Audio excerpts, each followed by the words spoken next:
Sarah. Romeo, anong ginagawa mo rito? Sarah, makinig ka sa akin. Wika ni Romeo sabay hatak sa magkabilang balikat ng dalaga. Itatakas kita rito. Naiintindihan mo?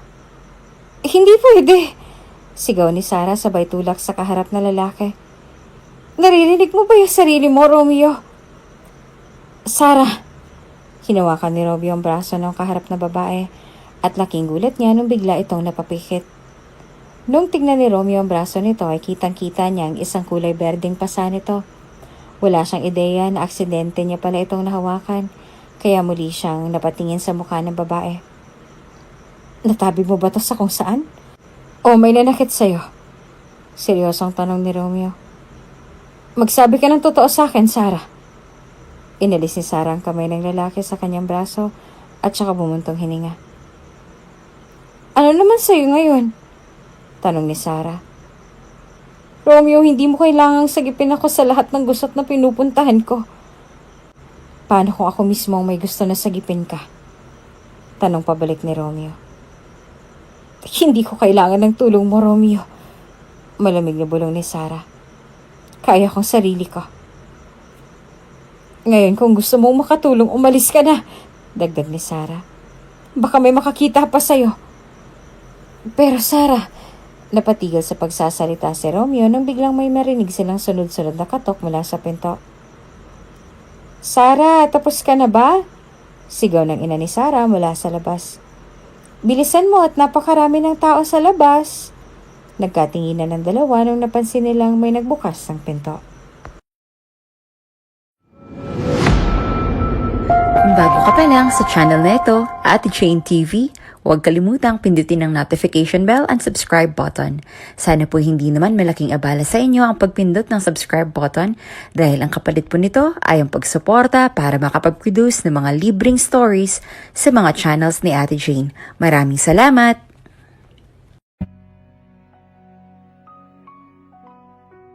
Anak, sigurado ka na ba sa desisyon mo? Tanong ng ama ni Romeo habang tinutulungan ng kanyang anak na mag-empake ng mga gamit. Bakit kasi gusto mo magsimula sa pinakamababa kung pwede ka naman na magsimula sa taas? Nakagraduate ka naman ng kolehiyo at nag-part-time ka pa sa ibang malalaking kumpanya. Bakit ba kasi gusto mo magpakahirap ka pa? Pa, hayaan niyo na po ako. Gusto kong matuto at ma-experience mismo yung magsimula sa una. Mas exciting, mas masaya. Nakangising sagot ni Romeo, sabay ayos ang kanyang buhok. Marami pa akong kailangang matutunan. Agad na ginulo ni Roberto ang buhok ng kanyang anak at saka nagwika. Nagmana ka talaga sa nanay mo. Ganon din po ba si mama nung nabubuhay pa siya? Tanong ni Romeo, sabay lagay ng ilang mga libro sa isang box. Nako, kung alam mo lang kung gaano kapursigido yung nanay mo sa pagtatrabaho.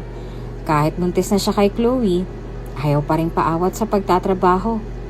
Buntong hininga ni Roberto sabay ayos ang kanyang relo. At wala ka man lang ginawa para patigilin siya. Nagulat ang mag-ama nung marinig nila si Vince, nakakatandang kapatid ni Romeo. Well, ano pa nga bang magagawa natin? Patay na si Mama. Kuya Vince! Saway ni Romeo sa kanyang kapatid. Walang may gusto sa nangyari. Kumuha ng tinapay si Vince at saka kumagat dito. Hindi kita masisisi, Romeo. Masyado kang subsob sa pag-aaral mo nun, kaya malamang wala kang ideya sa nangyayari sa paligid. Tumingin si Vince sa kanyang ama at saka ngumiti. Nasaan si Chloe? Nasa taas nagpa-practice magpiano. Buntong hininga ni Roberto. Ha? Kailan pa natutong magpiano si Chloe? Tanong ni Vince.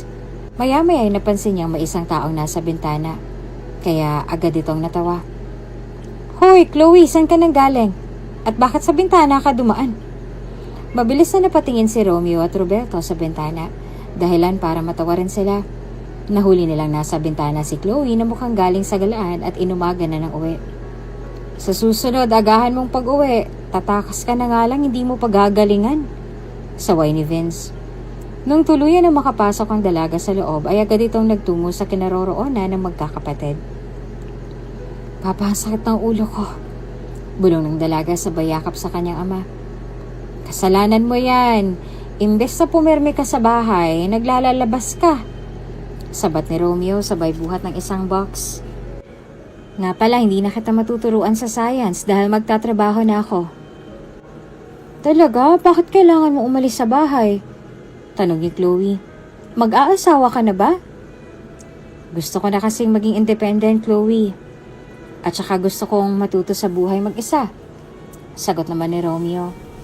Kung hindi ko pa yung gagawin ngayon, kailan pa? Papa, gusto ko na rin maging independent. Mabilis na pakiusap ni Chloe sa kanyang papa. Bili mo na ako ng kondo. Tumigil ka nga, Chloe.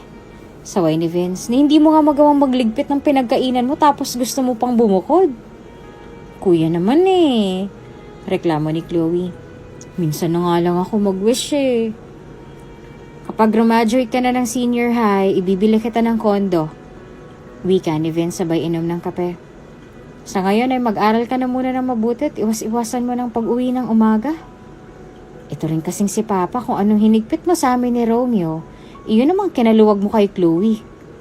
Dagdag pa ni Vince sabay lapag ng tasa. Dapat nga sa kanya ka maghigpit eh. Naghihintay pa ako ng 2 taon, ang tagal naman nun. Reklamo ni Chloe. Pero okay na rin, thank you kuya. Kumain ka na't matulog, may pasok ka pa mamaya. Saway ni Roberto sabay gulo sa buhok ng kanyang bunsong anak. Opo, Papa! Tugon ni Chloe. Pasensya ka na kay Vince pa. Ganun lang talaga yun. Bulong ni Romeo sabay lagay ng kanyang mga gamit sa isang bagong apartment. Sana hindi mo na dinadamdam ang bawat salitang sinasambit niya. Sus, alam ko naman yun. Sagot ni Roberto sabay lagay ng ilang mga panluto sa kusina. Paborito siya ng mama niya. At alam kong mahal na mahal niya ang nanay niya. Inayos ni Roberto ang kanyang suot at saka tumingin sa anak na kasalukuyang nakaupo sa isang sofa. Kaya alam kong hindi yung naging madali para sa kanyang pagkawala ng nanay niya. Halata nga po. Bulong ni Romeo. Ikaw pa rin ang sinisisi niya kahit wala naman po kayong kasalanan. Alam mo, tama naman si Vince eh. May mali rin naman ako. Dapat hindi ko na siya hinayaang masubsob sa trabaho nung nagbubuntis siya. Tugon ni Roberto. Di sana, hindi ko nakakailanganing mamili pa sa kanila ni Chloe. Pa, mabilis na lumapit si Romeo sa ama at saka tinapik ang likod nito. Hindi ba't si mama na rin ang nagsabi na si Chloe ang piliin mo? Oo, buntong hininga ni Roberto. Pero hindi naman mangyayari ang lahat ng yun kung walang mangyayari sa atin kung patuloy tayong magpapalamon sa mga mali natin noon. Hindi na pinatapos ni Romeo sa pagsasalita ang ama. Ang importante, bumawi tayo ngayon. Bukod pa ron, paniguradong hindi matutuwa si mama kapag nalaman niyang sinisisi mo pa rin yung sarili mo. Nagpakita ng isang ngiti ang kanyang ama. Isang klase ng ngiti na alam niyang bagamat puno ng lungkot ay meron pa ring bahid ng saya. Alam ni Romeo na kahit ilang taon na nakalipas ay hindi pa rin mawawala ang lungkot sa puso ng kanyang ama at ng kanilang pamilya. Tila bang pagkamatay ng kanyang ina ay sugat na habang buhay nang magdudugo at hindi na maghihilom pa. Napasok na natin lahat ng gamit mo. Masayang sambit ng kanyang ama. Mamaya, hintayin mo na lang yung ibang mga trabahador na magdadala pa ng mga appliances. Huwag ka munang matulog ha. Opo pa, salamat. Sagot ni Romeo sabay tingin sa malaki niyang apartment. 2 nga pala yung kwarto rito. Paalala ng kanyang ama. Kapag may bisita ka, dito mo na lang patulugin. Sige pa. Pagtango ni Romeo sabay silip sa isang kwarto. O di kaya kapag may iuwi ka ng babae. Bulong ng kanyang ama sabay sundot sa bewang ng kanyang anak. Pa naman. Sagot ni Romeo sabay urong palayo sa papa niya. Wala pa yan sa isip ko. Sigurado ka bang kaya mo nang mag-isa? Pag-iiba ni Roberto ng usapan. Marunong ka bang magluto? Agad na natawa si Romeo sa tinanong ng ama, kaya naman agad niya itong sinamaan ng tingin. Syempre naman pa. Natuto kaya ako kay Yaya Belen. Ubod ng yabang na tugon ni Romeo. Aray! Sigaw ni Romeo. Malaki ang tiwala niya sa sarili na kaya niya nang magluto. Ngunit tila ba nagbago ang lahat nung sinubukan niya ng magluto ng pritong itlog. Bakit ba grabe yung talsik ng mantika? Reklamo ni Romeo sabay tingin sa braso niyang may talsik na ng mantika. Ang sakit naman, buwisit. Nung tinignan niya ang rice cooker ay agad siyang napapikit nung mapagtanto niyang nakalimutan niya palang pindutin ito. Kanina pa siya naghihintay maluto ito, pero ngayon lamang niya napagtanto na hindi niya pala ito nabuksan. Unang araw ko pa lang pero parang wala na mangyayaring maganda. Bulong ni Romeo sa sarili. Tama ba tong ginagawa ko? Tanong ni Romeo sa sarili sabay higa sa sofa. Maya-maya ay laking pagtataka niya nung may maamoy siyang sunog. Dahilan para mapabangon siya sa pagkakahiga at mapatingin sa kusina. Hala! Nakalimutan ko nga pala yung itlog! Sigaw ni Romeo at saka nagtatatakbo patungo sa kusina upang patayin ang stove. Nagkulay brown na ang sulok nito pero ayos lang para kay Romeo dahil mahilig naman siya sa ganitong luto. Nung mapatingin siya sa kanyang relo ay pansin niyang malilate na siya. Kung bubuksan niya pang rice cooker at hihintayin maluto ang kanin ay malamang aabutin pa siya ng siyam-siyam.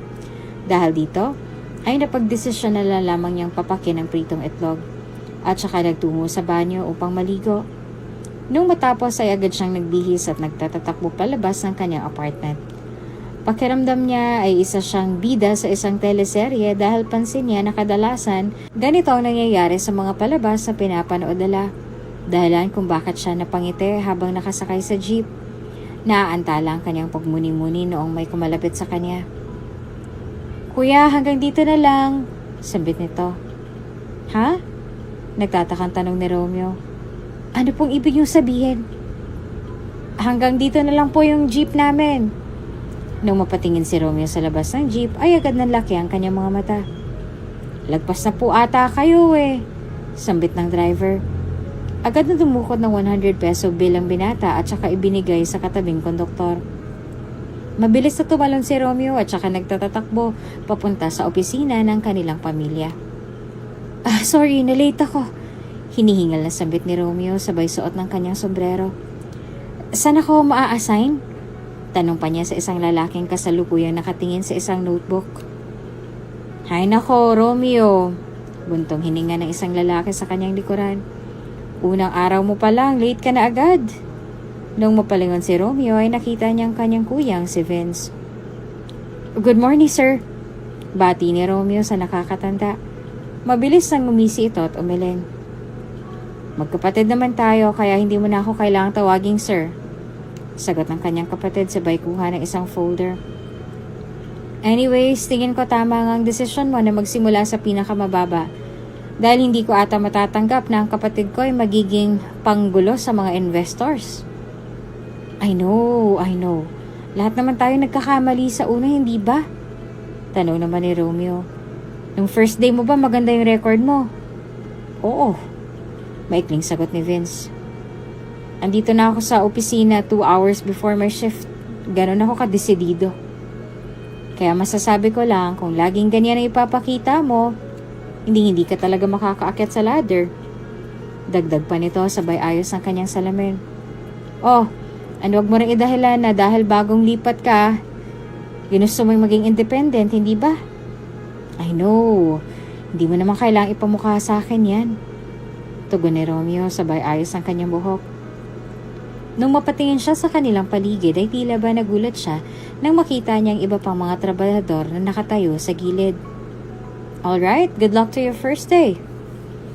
Mabilis na kinapitan ni Vince ang balikat ng kanyang kapatid at ngumiti. I hope na magamit mo yung galing mo sa ACAD sa workplace. Alam ni Romeo na nais lamang ng kanyang kuya na gawin niya ang kanyang best sa trabaho. Pero hindi niya maiwasang makaramdam ng hiya habang tinitingnan kung paano siya titigan ng ibang mga trabahador. Mas malala pa to sa first day ko nung high school at college siya. Bulong ni Romeo sa sarili. Hindi pa nagsisimula yung trabaho ko pero gusto ko nang umuwi. Akala niya siya lang nakararanas ng kamalasan sa araw na yon. Ngunit nagbago ang lahat ng kanyang perspektibo noong kumakain siya sa isang maliit na restaurant ng gabing yon. Hindi niyo po ba naiintindihan, Aling Mirna? Sigaw ng isang babaeng naka-blue na apron sa isang kwarto. Magang-magana ang mga mata nito oh, at halatang pagod na rin ito dahil sa kanyang ayos. Hinipuan niya po ako. Agad na nanlaki ang mga mata ni Romeo nang marinig ang sinigaw ng dalagang yon. Napatigil siya sa paghigop ng sabaw at pinakinggan ang sasabihin ng manager nito. Hindi mo alam ang ginagawa mo, Sarah. Rinig ni Romeo sa sagot ng manager. Malaki ang ambag ng lalaking yan sa kinikita ng restaurant na to. Hindi mo ba alam na isa siya sa mga dahilan kung bakit lagi tayong may monthly bonus? Nagpatuloy sa pagkain ng hipon si Romeo habang pinapakinggan ang usapang nagaganap sa isang kwarto. Pero hindi naman po tama na hipuan niya ako. Dapat hinayaan mo na lang. Aling Myrna, puro sakit sa ulo na lang talaga lagi ang dala ng pamilya niyo. Palakas na ng palakas ang sagutan sa pagitan ng dalawa. Dahilan para mapabuntong hininga si Romeo. Pasensya na po sir. Agad siyang napatingin sa babaeng nasa counter na tila rinig na rinig din ang sagutan ng dalawa. Pasensya na po kayo, ganyan po talaga sila. Pagsasabihan ko na lang po yung mama. Hindi natapos sa pagsasalita ang babae dahil biglang bumukas ang pinto ng isang kwarto. Aling Myrna, sorry po, hindi na po mauulit. Pagmamakaawa ng babae. Hindi ba po ganun din naman ang gagawin niyo kapag hinipuan kayo? Itinaas ni Myrna ang kanyang kamay, dahilan para agad na mapapikit ang dalagang kaharap. Bigla namang napatayo si Romeo dahilan para mapansin siya ni Myrna. Agad niyang binaba ang kanyang kamay at ngumiti sa binatang nakatayo. Pasensya na po. Paghingi ng tawad ni Myrna sa lalaki nakatayo. Tumango lamang si Romeo at saka umupo. Ramdam niyang may mali sa nangyayari. Pero ayaw niya munang mangialam dahil hindi niya alam ang buong konteksto ng pangyayari. Nagpatuloy siya sa pagkain habang pinagmamasdan ng dalawa. Mabilis na hinatak ng matandang babae ang dalaga papunta sa may likod ng kanilang restaurant. Laking pagtataka ni Romeo kung bakit ganito niya tratuhin ang isa sa kanyang mga empleyado. Kung ganito na ang ginagawa niya kahit may customer sa kanyang harapan, ay paano pa kaya ang ginagawa nito kapag sila na lamang dalawa? Excuse me? Pagtawag ni Romeo sa babaeng nasa counter. Yan ba yung may-ari ng restaurant na to? Tanong ni Romeo sabay turo sa matandang babaeng nasa likod ng kanilang restaurant. Opo sir. Naku, pasensya na po talaga kayo. Hindi ko rin po alam ang nangyayari kaya hindi ko alam kung bakit ganyan siya kagalit kay Sarah. Nag-aalalang sagot ng babaeng nasa counter habang nakatingin sa kristal na pinto sa likod ng kanilang restaurant. Pasalamat kayo, ako lang ang customer niyo sa oras na to. Kung hindi, malamang may kumuha na ng litrato sa ginagawa ng may-ari. Tugon ni Romeo sabay kuha ng cellphone at saka pinictura ng kaganapan sa labas. Gusto niyo bang mag-viral tong restaurant niyo? Naku sir, wag po please. Pagmamakaawa ng babaeng nasa counter sabay takbo papunta sa lalaki. Kapag nag-viral po tong restaurant namin, baka mapasara po kami. Pues, sabihin mo yung amo mo na itigil yung ginagawa niya ngayon. Utos ni Romeo sabay lapag ng kanyang cellphone. Mabilis na tumango naman ang babae at saka dumiretso papalabas. Laking gulat nila nung biglang buhusan ng matandang babae ang dalaga ng isang balde ng maduming tubig. Kitang-kita ni Romeo kung paano buong pusong pinigilan ng isang empleyado ang kanilang amo sa pananakit sa babaeng kaharap. Dahilan para mapabuntong hininga si Romeo. Inilagay niya sa lamesa ang dalawang 100 peso bill at saka nagpatong ng isang maliit na vase sa ibabaw nito. Tumayo na siya at nagsimulang maglakad paalis ng restaurant. Hindi niya nananaisin pang bumalik sa restaurant na to. Ngunit nais niyang malaman kung magbabago na ba ang pakikitungo ng may-ari ng restaurant sa kawawang babae matapos ang pagbabanta niya sa isang empleyado. Hindi na alis sa isipan ni Romeo ang pangyayaring yon buong gabi. At noong isasarado na sana niya ang kanyang mga mata, ay bigla nang tumunog ang kanyang alarm clock. Ang bilis naman ng oras. Bulong ni Romeo sa sarili sabay patay ng kanyang alarm clock. Bumangon na siya at saka nagtungo sa banyo upang maligo. Nasubukan na rin niyang pumasok na walang tulog dati ng kolehiyo, kaya naman hindi na rin bago sa kanya ang ganong sitwasyon. Nais niya sana magluto ng umagahan dahil marami pa siyang stock ng itlog at mga karne. Ngunit ayaw niya nang mapasa ulit. Kaya napagdesisyonan niya na lang na sa labas na lang kumain. Kamusta ang unang araw mo sa bago mong apartment? Tanong ni Roberto sa kabilang linya. Niluluto mo na ba yung stock na karne at gulay na nilagay ko sa ref mo kahapon? Opo pa, sagot ni Romeo habang naglalakad patungo sa isang kainan. Buti naman at marunong kang magluto, sagot ng kanyang ama. Huwag puro karne ang lutuin ha. Opo pa, sagot ni Romeo at saka tumigil sa harap ng pedestrian lane. Alice, pakibigay naman kay boss yung telepono. Mabilis na napatingin si Romeo sa katabing babae na kasalukuyang humihikbi. Silang dalawa lang nasa kalsada kaya hindi na nakakapagtaka kung bakit mabilis na napukaw ng dalaga ang atensyon niya. Kailangan ko yung trabaho, baka pwedeng bigyan niya ako ng isa pang chance. O siya, pupunta ako mamaya sa office. See you later at mag-lunch tayo nila Vince. Ingat! Paalam ng ama ni Romeo sa kabilang linya. Bigla namang nawala sa isipan niya na kausap nga pala niya ang kanyang ama, kaya agad siya nagsalita. Sige, bye pa. Paalam ni Romeo sabay patay din ang kanyang cellphone. Hindi ko naman kasalanang hinipuan niya ako eh. Bakit ba hindi niya maintindihan na pinagtatanggol ko lang ang sarili ko? Bulo ng babaeng katabi ni Romeo. Pinapalabas niya kasi na kasalanan ko. Alice, kung nandun ka lang maiintindihan mong sinasabi ko. Excuse me? Bulong ni Romeo sa katabing babae. Dahan-dahan na patingin sa kanyang babae at kitang-kita niya ang pamamaga ng mga mata nito. Pwede ba kitang makausap saglit? Mabilis na umurong ang dalaga palayo sa kanya. Dahilan para makaramdam siya ng lungkot. Ano pong kailangan niyo sa akin? Natatakot na bulong ito. Sa pagkakataong yon ay hindi naiwasan ni Romeo ang maawa sa dalaga. Nagbigay lamang siya ng isang mainit na ngiti at saka napatingin sa mga dumadaang sasakyan.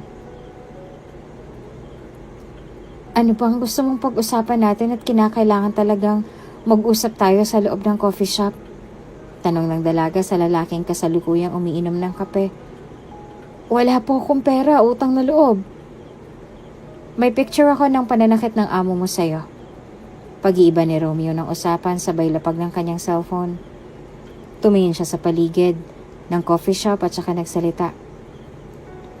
Gusto mo bang makuha? Anong kapalit? Tanong ng dalaga. Imposible namang walang kapalit yan, hindi ba? Wala. Maikling sagot ni Romeo at saka kumain ng tinapay.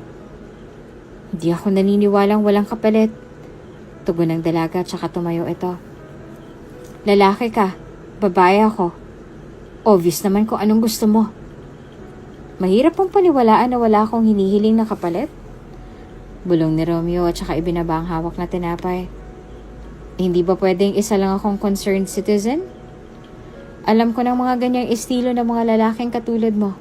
Wala ka makukuha sa akin, okay? Muling napaupo ang dalaga at saka tinitigan ng binatang kaharap. Wala akong pake kung gwapo ka o kung mabait ka. Dahil alam natin pareho ng mga lalaking teka, bakit ka biglang umiti? Mabilis na inalapag ni Romeo ang tsaang hawak at saka nagsalita. Dahil sinabi mong gwapo ko. Yan talagang tumatak sa utak mo? Nagtatakang tanong ng dalaga. Pwede mo namang sabihin na ayaw mong makuha yung litrato. Ang dami mong sinasabi dyan. Pag-iiba ng usapan ni Romeo at saka inubos na lang natitira niyang tinapay. May pasok pa ako. Tumayo si Romeo at saka kinuha ang kanyang kulay itim na bag. Huwag kang mag-alala, binayaran ko ng lahat ng tinapay at kapeng nasa lamesang to. Kainin mo lahat ng to, ha? Nakangising sambit ng lalaki. Aakma na sana itong maglakad palayo, ngunit biglang hinawakan ng dalaga ang braso niya. Teka, wika ng dalaga. Bakit? Anong bakit? Tanong pabalik ni Romeo. Bakit mo ginagawa to? Tanong ng dalaga. Hindi naman tayo magkakilala. Hindi ko nga alam kung anong pangalan mo. Pero bakit mo ginagawa to? Wala lang. Maikling sagot ni Romeo. Mukhang hindi magandang lagay mo kaya naisipan kong ilibre ka dahil alam ko yung pakiramdam na parang kaaway ka ng mundo. Ramdam ng dalaga ang unti-unting panlalambot ng kanyang puso. Dahilan para dahan-dahan niyang bitawan ang braso ng lalaking kaharap. Sana kahit sa simpleng bagay lang napagaan ko yung pakiramdam mo. Nakangising dagdag ng binata at saka muling ngumiti. Nagsimula nang maglakad ang binata, ngunit agad siyang napatigil nang marinig niyang magsalitang muli ang dalaga. Sarah, sambit nito. Sarah ang pangalan ko. Lumingon si Romeo at saka dahan-dahan tumango. Romeo ang pangalan ko. Nakangising tugon ni Romeo at saka nagpatuloy sa paglalakad palayo. Tinitigan niya ang lalaki habang naglalakad palayo. Puno pa rin siya ng pagtataka dahil ang buong buhay niya ay hindi siya nakatagpo ng isang lalaking tumutulong ng walang hinihinging kahit anong pabalik. Aaminin man ni Sarah o hindi, alam niya sa kanyang sarili na kahit papaano ay gumaan ang kanyang loob dahil sa ginawa ng binata. Kuya, let's go na! Laking gulat ni Romeo nung marinig ang boses ng nakababatang kapatid. Nung mapatingin siya sa dako nito ay napansin niyang grabe ang ayos nito at tila ba'y pupunta siya sa museum. Ano ba yung suot mo? Ang init-init kaya? Reklamo ni Romeo sabay lapag ng mga hawak niyang materyales. Pinunasan niya ang kanyang pawis at nilapitan ng kapatid na naka-shades pa. Mamaya pa ako matatapos. Saan ba tayo pupunta? Sa restaurant doon malapit sa opisina natin sa Makati. Tugon ni Sarah sabay tingin sa kanyang mga kuko. Can you make like ligo muna? Mauna na kayo. Susunod na lang ako dahil may tatapusin pa ako. Sambit ni Romeo at saka tinanggal ang suot niyang helmet. Huwag ka nang ano dyan, reklamo ni Chloe. Hindi man sabihin ni Kuya at Papa, halata namang miss ka na nila kaya gusto ka nila makasama ngayon. Agad na napakunot si Romeo at saka nagsimulang maglakad. I know, masama talagang ugali ni Kuya Vince at super maluwag si Papa sa akin. Pero we both know how they love you. Bulong ni Chloe sabay ayos ng buhok. And please lang, sayang naman yung pagpunta ko rito kung hindi ka naman sasama. Oo na, sasama na ako. Tugon ni Romeo sabay kuha ng kanyang bag sa isang tabi. Mukhang wala kang balak tigilan ako ngayon eh. Kuya, umuwi na halos ng mga katrabaho mo andiat nandito ka pa? Masyado ka namang hardworking ata niyan. Wika ni Chloe sabay tingin sa kristal na bintana. Look madilim na pala. Ang bilis naman ng oras. You know, hindi naman naging maganda yung first day ko. That's why nag-extra effort ako today. Sagot ni Romeo. I don't want to disappoint after all. Fine. Maikling sagot ni Chloe sabay tanggal ng kanyang shades. I'll be waiting sa office ni Papa. You should make ligo na. Inikot ni Romeo ang kanyang mga mata at saka nagsimulang maglakad patungo sa malaking banyo ng kanilang opisina.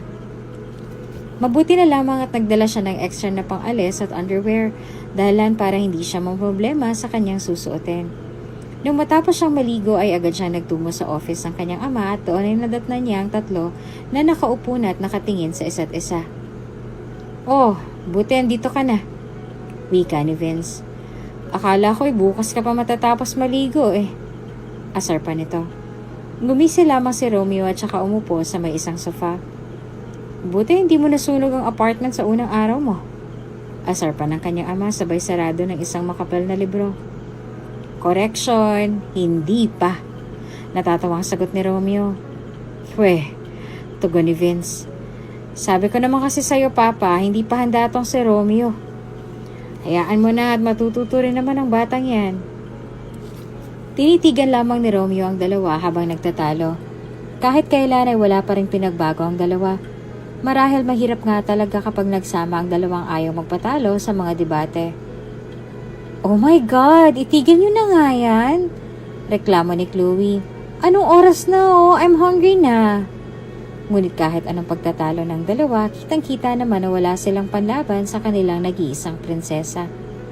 Ang sarap ng lechong manok nila rito Sambit ni Roberto sabay inom ng pineapple juice. Punta tayo ulit dito bukas. Papa, hinay-hinay sa kain. Saway ni Vince habang umiinom ng soft drinks. Thank you sa libre. Masayang sambit ni Romeo sabay kain ng huling peraso ng sausage. Sa uulitin. Pansin ni Chloe na nagliligpit na ang kanyang dalawang kuya dahilan para magpanik siya dahil hindi pa niya ubos ang kanyang ice cream. Wait lang! Bakit pa kayo nagmamadaling umuwi? May mga date ba kayo? Inis na bulong ni Chloe at saka sumubo ng ube ice cream. Wait lang, hindi ko pa nga ubos yung ice cream ko. Oo na, sagot ni Romeo. Akala mo naman iiwan ka talaga namin dito. Nung maubos na ni Chloe ang kanyang ice cream ay nagpahinga muna sila saglit at saka lumabas ang restaurant. Ayaw mo bang sumabay? Ihahatid ka na lang namin sa apartment mo. Pag-aalok ni Roberto. Nako, okay lang po, huwag kayong mag-alala. Nakangising tugon ni Romeo sabay ayos ang kanyang buhok. Mag-iingat kayo pag uwi. Bye kuya, paalam ni Chloe. See you bukas, paalam naman ni Vince. Ingat kayo, sagot ni Romeo at saka nagsimulang maglakad papunta sa kabilang direksyon. Aaminin ni Romeo na may nararamdaman siyang kaunting kalungkutan sa pamumuhay niyang mag-isa. Pero kahit papaano ay nakaka-adjust na rin naman siya. Nung mapatigil siya sa may bus stop ay naisipan niya na munang umupo sa bench sa tabi nito. Madilim na noong mga oras na yon. Ngunit buti na lamang at may mga street lights. Kaya noong tignan ni Romeo ang paligid, ay napukaw ng atensyon niya ang babaeng nakatayo sa kabilang dulo ng bus stop. Nakatingin siya sa kanyang palad at waribay nagbibilang ng mga barya. Nung may tumigil na bus sa harapan nila, ay laking pagtataka ni Romeo kung bakit hindi ito sumakay. Pansin ni Romeo na tila ba'y nagpupunas ito ng mukha. Habang nagsisimulang maglakad palayo ng bus stop. Naintriga si Romeo dahil alam niyang ito rin yung babaeng nakita niya kaninang umaga. Sino ba mag-aakala na magtatagpo ulit sila sa pangalawang beses ngayong araw? Sarah! Pagtawag ni Romeo, mabilis na lumingon agad ang babae at laking gulat niya nang magtama ang kanilang mga paningin. Ikaw yung... sambit niya. Romeo, yung lalaki sa may coffee shop kanina? Dahan-dahan tumango si Romeo at ngumiti. Hindi ka ba sasakay? Sabay na tayo. Mabilis na napatingin sa sahig si Sarah at agad na nagdalawang isip. May pupuntahan pa kasi ako eh. Pagdadahilan ni Sarah. Sige, mauuna na ako. Pagpapaalam nito at saka nagsimulang maglakad palayo. Hindi alam ni Romeo kung bakit naisin man niyang tumungo sa mga nakatigil na bus ay tila ba may bumubulong sa kanyang utak na titigan muna ang dalaga hanggang sa mawala na ito sa kanyang paningin. Ilang minuto pang lumipas ay nagsimula ng umandar ang bus at naiwan si Romeo na nakatayo pa rin sa may bus stop. Hindi pa gaano nakakalayo si Sarah ngunit agad na kinabahan si Romeo nung mapansin niyang may nakasalubong itong lalaki na kahina-hinala. Nilapitan niya si Sarah at pansin ni Romeo na tila ba ay may kakaiba itong balak. Dahil dito ay sinimulan na ni Romeo ang paglakad patungo sa kinaroroonan ng dalaga. At tama nga ang kanyang hinala. Gago ka ba? Bitiwan mo nga ako! Sigaw ni Sarah sabay tanggal ng kamay ng lalaki sa kanyang braso. Bastos ka! Mabilis na hinilan ni Romeo ang kwelyo ng lalaking kalbo at saka sinuntok ang pagmumukha nito. Bumagsak ito sa lupa at noong makita niya si Romeo ay agad itong ngumisi at tumayo ulit. Nagtangka itong sumuntok. Ngunit mabilis na nakailag ang binata. Noong pagkakataon na ni Romeo ang bumawi ay agad niyang sinuntok ang tiyan nito. Muli itong bumagsak sa sahig at sa pagkakataong ito ay dahan-dahan na itong umurong palayo. Nanigas sa kinatatayuan si Sarah. Sino nga bang mag-aakala na sa pangalawang pagkakataon ay nandito na naman ang lalaking ito upang tulungan siya. Biglang hinawakan ni Romeo ang braso ng dalaga at saka nagsimulang magtatatakbo palayo. Hindi na iwasan ni Sarah ang makaramdam ng kapanatagan habang tumatakbo kasama ang binata. Sa pagkakataong yun ay tila ba tumigil ang kanyang mundo at silang dalawa lang ang natitirang mga tao sa pagkakataong yon. Nung may makitang isang nakatigil na ba si Romeo, ay hinigpitan niya ang pagkakahawak sa braso ng dalaga at saka binilisan ang pagtakbo. Mabilis silang pumasok sa loob ng bus at umupo sa pinakalikurang parte nito. Pareho silang hinihingal, ngunit hindi pa rin maalis ng dalaga ang kanyang tingin sa lalaking katabi. Ayos ka lang ba? Tanong nito sa kanya. Mabilis na tumango si Sarah at ngumiti. Patuloy pa rin siya sa pagtitig sa binata. Lalo na nung isinandal ito ang kanyang ulo sa bintana ng bus. Salamat, bulong ng dalaga. Hindi ko alam kung sino ka pero 2 beses mo na akong tinulungan. Napakapit lamang na tumatango ang binata habang hinahabol pa rin ang kanyang hininga. San ka bababa? Tanong nito. Sa may San Vicente lang. Mabilis na tugon ni Sarah sabay ayos ang upo. Ako na magbabayad. Sabit ng lalaki sabay senya sa lalaking kumukolekta ng bayad sa mga pasahero. Huh? Bakit? Tanong ng dalaga. Alam mo, wala akong ideya kung bakit lagi mo akong tinutulungan. Tao ka ba talaga? Napakunot naman si Romeo at saka naglabas ng pera. Ano bang pinagsasasabi mo? Wala lang, bulong ng dalaga. Hindi ko kasi alam kung paano kita mababayaran pabalik. Hindi mo na nga ako kailangang bayaran pabalik. Wika ng binata. Bakit ba ang kulit mo? Ganito na lang. Kukunin ko na lang ang number mo para kapag nagkatrabaho na ako ulit, ililibre kita. Nakangising sambit ng dalaga. Ano? Natanggal ka ba? Pagkaklaro ni Romeo. Tinanggal ka dun sa pinagtatrabahuan mo? Oo eh. Buntong hininga ni Sarah. May kasalanan din naman ako. Actually, narinig ko yung usapan niyo nung araw na yon. Pagkukwento ni Romeo sa dalagang katabi. Hindi ko alam kung ano ang buong kwento pero hindi pa rin tama yung ginawa ng amo mo. Malaking utang namin sa pamilya nila. Kaya kailangan kong tanggapin lahat ng ipinapagawa nila. Bulong ni Sarah. Wala ganun talaga ang buhay. Pero kahit na. Bulong ng lalaki habang nakatingin sa bintana. Wala siyang karapatan na gawin sa'yo yun. Ramdam ng dalaga ang pagbilis ng tibok ng puso niya nung dahan-dahang tumingin sa dako niya ang binata. Walang taong nararapat na tratuhin ka ng ganon. Paulit-ulit na umuulit sa utak ni Sarah ang sinabi ng binata hanggang sa makababa na siya ng bus. Hindi pa rin siya makapaniwala na may isang taong katulad ni Romeo na nabubuhay sa mundong puno ng mga taong laging naghihintay ng kapalit. In fairness, hindi lang gwapo yung mukha niya. Bulong ni Sarah habang nakatingin sa card na ibinigay ng binata. Maganda rin yung kalooban niya. Ate! Napatigil sa pagsasalita mag-isa si Sarah nung may tumawag sa kanya na isang babaeng kaedaran niya. Sorry pero pinapasabi pala ni Mama na kapag hindi ka nakapagbayad bukas, kailangan niyo na pong mag-impake. Muling nandumong mukha ni Sarah at mabilis na napabuntong hininga. Aling Mirna, katok ni Sarah sa bahay ng kanyang amo. 6:00 pa lamang ng umaga ay pumunta na agad siya rito upang mapakiusapan niya ito. Please lang ibalik niyo na po ako. Gagawin ko na talaga yung best ko. Magsasorry na po ako sa lalaking yun. Halos mag-1 oras na din ang lumipas, ngunit wala pa rin lumalabas mula sa pinto. Unti-unti nang pinanghinaan ang loob si Sarah. Bakit tila yata sabay-sabay ang kamalasang nangyayari sa kanyang buhay nitong mga araw? Naisipan niya magtungo sa restaurant na kanyang pinagtatrabahuhan upang tignan kung nandoon ang kanyang amo. Ngunit sa kanyang paglalakad ay muli na naman niyang nakita si Romeo. Pumipikit-pikit pa ito habang nakatayo sa harap ng pedestrian lane. Napakaraming sasakyan ang dumadaan, kaya nahihirapan siyang bumuelo sa pagtawid. Dahan-dahang tumalikod si Sarah upang magtungo sa ibang direksyon. Ayaw niyang makita na naman siya ng binata na mukhang kawawa. Wala na itong ginawa kung hindi sagipin na tulungan siya. Kaya labis na siyang nahihiya. Sarah!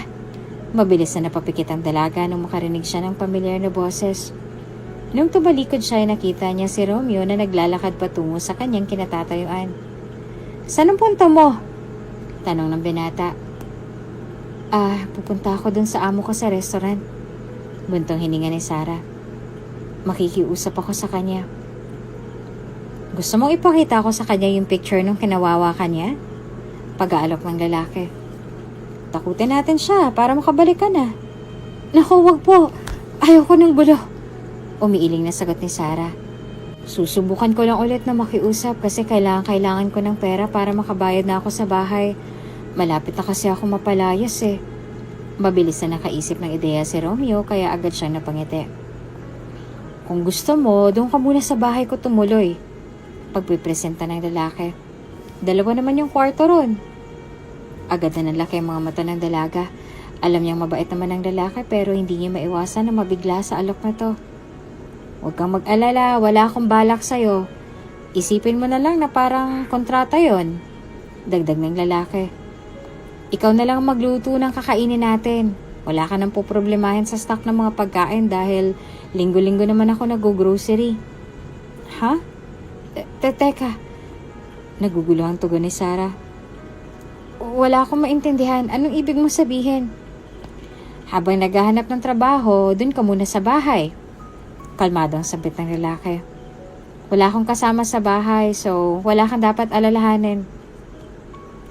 Pero babae po ako at lalaki ka. Bulong ni Sarah. Alam ko. Tugon ni Romeo sabay ayos ang kanyang buhok. Ano ngayon? Hindi naman tayo magiging magkatabi sa pagtulog. May bakante pang kwarto sa apartment ko. At saka hindi naman kita pinipilit. Pahabol ng lalaki. Isipin mo na lang na pwede mong maging option yung suggestion ko. Nung mapatingin si Romeo sa kanyang relo, ay muli siyang napabuntong hininga. Mauna na ako hindi pa ako pwedeng malate. Tawagan mo na lang yung number na binigay ko sa'yo kapag interesado ka. Paalam ng lalaki at saka nagsimulang maglakad palayo. Habang pinagmamasdan ni Sarah na maglakad ang lalaki palayo, ay hindi niya maiwasan ang mapabuntong hininga. Mukhang mabait at seryoso naman ito, ngunit hindi niya pa ito gaanong kakilala.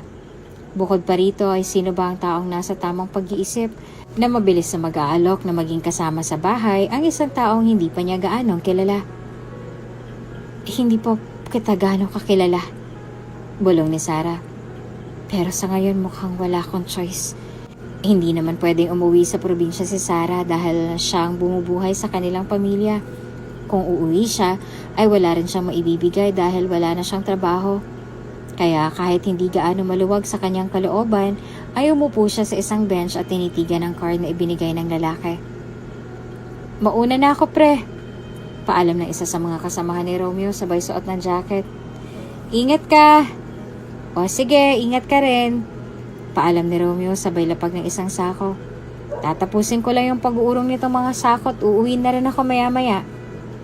Sige pre, ingat ka. Paalam ng iba pang kasamahan ni Romeo bago maglakad palayo. Nagpakita ng isang masiglang ngiti ang binata at saka kumabay sa mga katrabaho. Tinanggal niya ang pawis sa kanyang noo at saka nagpatuloy sa paglilipat ng sako. Noong matapos ay agad siyang napaupo sa isang maliit na kahoy. Umiinom siya ng tubig at saka napatingin sa langit. Habang nagtatagal ay unti-unti niya nang nagugustuhan ang kanyang trabaho. Mabait at maayos ang kanyang mga katrabaho. At bagamat nakakapagod ay mabilis din naman itong napapawi dahil madalas niyang makakwentuhan ang kanyang mga katrabaho na unti-unti na rin niyang naging mga kaibigan. Tumungo na siya sa banyo upang maligo. At nang matapos ay nagsimula na siyang maglakad palabas ng kanyang pinagtatrabahuhan. Laking gulat niya nang makakita siya ng isang babaeng nakaupo sa gilid ng garden at nakapikit. Meron itong 3 malalaking bag sa tabi, dahilan para mapabuntong hininga si Romeo. Sarah, pagising niya sa dalaga habang tinatapik ang balikat nito. Sarah, tara na. Mabilis na nagising ang dalaga at mabilis na napatayo. Sorry, nakatulog pala ako. Natatawang sambit ng dalaga. Bala ko nang tanggapin yung alok mo. Ngumisi lamang si Romeo at saka binuhat ang 2 malaking bag. Tara na. Yaya nito at saka nagsimulang maglakad. Binuhat ng dalaga ang natitirang bag at saka hinabol ang lalaking nauna na sa paglalakad. Anong trabaho mo? Tanong ng dalaga. Construction worker. Mabilis sa tago ng binata habang nakatingin sa daan. Mabilis na tumango naman ang dalaga at saka napatingin sa mga dumadaang sasakyan. Wala ka ba ang asawa o mga anak? Tanong ng dalaga. Girlfriend? Sa tingin mo kung meron, aalokin kitang makituloy sa bahay ko? Natatawang sagot ng binata. Siyempre wala. Okay na yung klaro, no? Natatawang tugon ng dalaga. Mamaya baka makasira pa ako ng pamilya. Mukha na ba akong tatay? Tanong ni Romeo. Lagi nga ako napagkakamalang high school student eh. Hindi naman. Mabilis sa sagot ng dalaga. Natanong ko lang. Posible pa rin naman na maging tatay ang isang tao kahit mukhang bata pa ito Sa bagay, sambit ni Romeo sabay para sa isang tricycle. Sa loob ka na umupo. Nung tumigil ang tricycle ay agad na pumasok sa loob si Sarah at inilagay naman ni Romeo ang mga gamit ng dalaga sa loob nito. Boss, sa may Cahel Street lang. Sa likod ng driver pumwesto si Romeo at noon ay tuluyan na itong nakaupo. Nagsimula na ang driver sa pagpapaanda ng kanilang tricycle. Nung buksan ni Romeo ang pinto ng kanyang apartment ay mabilis na nagtaka ang dalaga at halatang mahal ang mga gamit sa loob ng bahay nito. Ngunit ipinagsawalang bahala na lamang ito ng dalaga dahil iniisip niya na baka pinag-ipunan ng lalaki ang pagbili sa mga ito.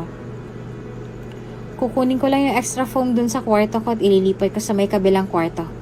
Sambit ni Romeo sabay tungo sa kabilang kwarto. Pasensya ka na, sa labas kasi ako madalas kumain kaya hindi na ako nakakapagluto. Kung gusto mong magluto, may stock dyan na pwede mong lutuin. Salamat, sagot ni Sarah bilang paraan ng kanyang pasasalamat. Napagdesisyonan niyang tingnan ang refrigerator ng binata at laking gulat niya nung makitang punong-puno ito. Ang dami mo palang stock, sambit ng binata. Baka mapanis ang mga to, sayang. Sa totoo lang, palpak akong magluto. Natatuwang sambit ng binata sabay bukas ng isang cabinet. Kaya hindi rin nakakapagtaka kung bakit marami pa rin stock ng pagkain. Simula ngayon ako na magluluto. Pagpipresenta ng dalaga. Isipin mo na lang na paraan ko to para makapagbayad sa'yo. Hindi ba yun ang pinag-usapan natin kanina? Tugon ng binata at sabay kuha ng isang bedsheet. Magaling ka bang magluto? Mahilig akong magluto. Tugon ng dalaga sabay sarado ng refrigerator. Paraan ko yon para makapag-relax. O siya, antok na ako eh. Hinihikap na wika ng lalaki. Mauna na ako matulog. Ikaw nang bahala, feel at home. Siya nga pala, naglagay pala ako ng shampoo at sabon na pwede mong magamit sa loob ng CR. Paalala ng binata. Doon ko nilagay sa may lababo. Kasi yung nandun sa may puting basket, yun yung akin. Sambit ng binata at saka dumiretso sa kwarto niya. Naiwang nakatayo sa kusina ang dalaga habang pinagmamasa ng iba't ibang sulok ng apartment ng binata. Paano pala kung isa akong magnanakaw? Di nanakaw ko na lahat ng to dahil napakabilis magtiwala ng lalaking to. Bulong ni Sarah sa sarili. Bakit ba ang bilis ng lalaking yun na magtiwala sa taong kakakilala pa lang niya? Sobrang pait naman niya. Dagdag ni Sarah sabay diretso sa banyo. Noong pagmasdan niya ang shower ay hindi niya mapigilang mamangha. Gaano pa kalaking sahod niya bilang construction worker at tila ba ganito kaganda yung apartment niya? Tanong ni Sarah sa sarili habang naliligo. Nung tignan niya ang shampoo ay nakita niyang halatang imported ito dahil ibang lengguwahe ang nakasulat sa likod. Pansin niya rin na mabula at mabango ang mga sabon na ibinigay sa kanya ng binata. Dahilan para lalo pa siyang magtaka. Tinignan niya ang kahon ng sabon at nakita niyang ibang lengguwahe rin ang nakasulat dito. Gaano katagal na ba siya nagtatrabaho at parang ang gaan ng pamumuhay niya? Tanong ni Sarah sa sarili. Napakaswerte naman niya. Nung tumunog ang alarm clock ay parang isang zombie na namang bumangon si Romeo mula sa kanyang higaan. Pinatay niya ang aircon at saka mabilis na inayos ang kanyang higaan. Habang nakapikit ang isa niyang mata ay binuksan niya ang pinto ng kanyang kwarto at laking gulat niya nang makakita siya ng isang babaeng nagluluto sa kusina. Ngayon lamang niya naaalala na nagpatuloy nga pala siya ng isang babae sa kanyang bahay. Kaya agad siyang sumandal sa gilid ng pinto at tinitigan ang babaeng nagluluto. Ay, kabayo! Gulat ng wika ni Sarah nung makita ang lalaki nasa pinto. Gising ka na pala! Mukha ba akong kabayo? Tanong ng binata sabay tungo sa lamesa. Sinangag ba yung niluluto mo? Ang bango ah! Sambit ng binata at saka umupo sa isang upuan. Oo, actually luto na. Kakain ka na ba? Tanong ng dalaga. Mabilis na tumango ang lalaki at saka tumayo. Kumuha siya ng isang plato at saka nagtungo sa kinaroroonan ng dalaga. Masaya na lang pinagsaluhan ng nilutong bacon, pritong itlog at sinangag ng dalaga. Kitang-kita ng dalaga kung paano ngumiti ang lalaki sa bawat subo nito ng sinangag, dahilan para mapangiti na rin siya. Ngayon ka lang ba ulit nakakain ng sinangag? Tanong ni Sarah. Hindi naman, sabit ng binata sabay inom ng juice. Nagustuhan ko lang yung niluto mo, malasa siya. Mabuti naman. Masayang tugon ng dalaga at saka nagpatuloy sa pagkain. Maayos bang tulog mo? Tanong ng binata. Binuksan mo ba yung aircon? Oo. Sagot ng dalaga sabay ngiti. Medyo nilalamig nga ako kaya nagdoble pa ako ng jacket. Pwede ka rin mag-electric fan kung gusto mo. Sagot naman ni Romeo sabay kagat ng bacon. Ang crispy Gustuhin ko mang kumain ulit pero baka malate na ako. Sambit ni Romeo sabay tayo. Maliligo na ako, salamat sa pagkain. Tinitigan lamang ng dalaga ang lalaki na magtungo sa banyo. At noong muli siyang sumulyap sa pinagkainan ng binata, ay nakita niyang walang natirang ni isang butil na kanin dito. Buti naman nagustuhan niya. Buntong hininga ni Sarah. Matapos ang ilang mga linggo ay tuluyan nang nakapaghanap ng trabaho ang dalaga sa isang coffee shop. Mas maaga ang kanyang pasok kaya mas maaga siyang nagigising kaysa sa lalaki. Nilulutuan niya na ito ng umagahan bago pumasok. Kaya tuwing tanghali na lamang kumakain sa labas ang binata. Nauunang umuwi ang dalaga kaya naman nakakapagluto na agad ito ng kakainin nilang hapunan. Tuwing gabi na lamang sila nakakapag-usap ng matagal at ganito ang kanilang naging setup ng ilang mga buwan. Aminin man ni Romeo o hindi ay wala siyang pagsisisi sa pag-alok sa dalaga na manirahan kasama siya. Masaya siyang makita ito matapos ang mahabang araw sa trabaho. Araw-araw. Uy, pre! Birthday ng misis ko ngayon. Tara, inom tayo. Yaya ng isa sa mga kasamahan sa trabaho ni Romeo. Libre ko, huwag kayong mag-alala. Uy, mukhang okay yan Sambit pa ng isang katrabaho ni Romeo. Paring Romeo, tara. Sasama ka ba? Ay, nako, hindi na. Umiiling na sagot ni Romeo. Sayang naman, masarap pa naman magluto ng lechon ng misis ko. Paniguradong magugustuhan niya yon. Malungkot na dagdag ng kanyang katrabaho. Nagpakita lamang ng masiglang ngiti si Romeo at saka nagwika. Nakoy, kailangan kong umuwi Pasensya na, next time na lang. Sagot ni Romeo sabay tapik sa balikat nito. Manilibre ako ng lunch bukas. Naks naman, bakit pansin ko madaling-madali kang umuwi tuwing gabi? May naghihintay siguro sa'yo sa pag-uwi mo, no? Asar ng isa sa mga katrabaho ni Romeo sabay sundot sa gilid ng binata. Mabilis na naghiyawan ng iba pang katrabaho ni Romeo. Dahilan para matawa ang binata. Nako, tigilan niyo ako. Natatawang sagot ni Romeo sabay kuha ng kanyang bag. Ako na mauunang umuwi, mag-iingat ka. Napatigil sa pagsasalita si Romeo nung maramdaman niya nag-vibrate ang kanyang cellphone. Nung tinignan niya ito ay nakita niyang nag-message si Sarah. Nagluto ako ng sinigang na hipon, ingat pag-uwi. Pagbasa ni Romeo sa mensahe ng dalaga. Kung tutuusin ay simple lang ang mga salitang to. Ngunit hindi napipigilan ni Romeo ang mapangiti. Nagluto ako ng sinigang na hipon, ingat pag-uwi. Pagbasa ng lalaki nasa likuran ni Romeo. Naks naman, ayaw mo pang aminin totoo naman pala kaya ka excited na umuwi araw-araw dahil may naghihintay sa'yo. Mabilis na ginulo ni Romeo ang buhok ng lalaking ito at saka muling tumingin sa mensahe ng dalaga. Nagsimula na siyang mag-type ng reply. Salamat, pauwi na ako. Pagbasa ni Romeo bago pindutin ang send button. Wala man lang bang I love you? Dagdag ulit ng lalaking sa likuran niya. Alam mo, doon ka na nga. Maiwan ka pa ng iba nating mga kasamahan. Saway ni Romeo sabay lagay ng cellphone niya sa may bulsa. Habang nakasakay sa may bus ay hindi maiwasan ni Romeo ang mapangiti. Marahil ay may lihim na talaga siyang pagtingin sa dalaga dahil nakakaramdam siya ng pagkasabik sa pag-uwi tuwing gabi upang masilayan ang nakakasilaw nitong ngiti. Ang bango Naaalala ko tuloy yung luto ni Yaya Belen. Masiglang sambit ni Romeo sabay kuha ng kutsara at tenedor. Thank you, Sarah. Yaya? Tanong ni Sarah habang naglalagay ng sabaw sa kanin. Mayaman kayo? Hindi akalain ni Romeo na madudula siya, kaya agad siyang umisip ng paraan para maisalba ang usapan. Ayaw niyang ipaalam sa dalaga na mayaman siya dahil baka mag-ibang tingin ito sa kanya. Ngunit kahit hindi man sabihin ni Romeo ng direkta ay may ideya na si Sarah na komportable ang pamumuhay ng binata. Hindi. Kasi pagdadahilan ni Romeo at saka napakamot sa ulo. Inumin mo na yung sabaw, baka lumamig pa yan. Utos ni Sarah sabay kuha ng isang hipon.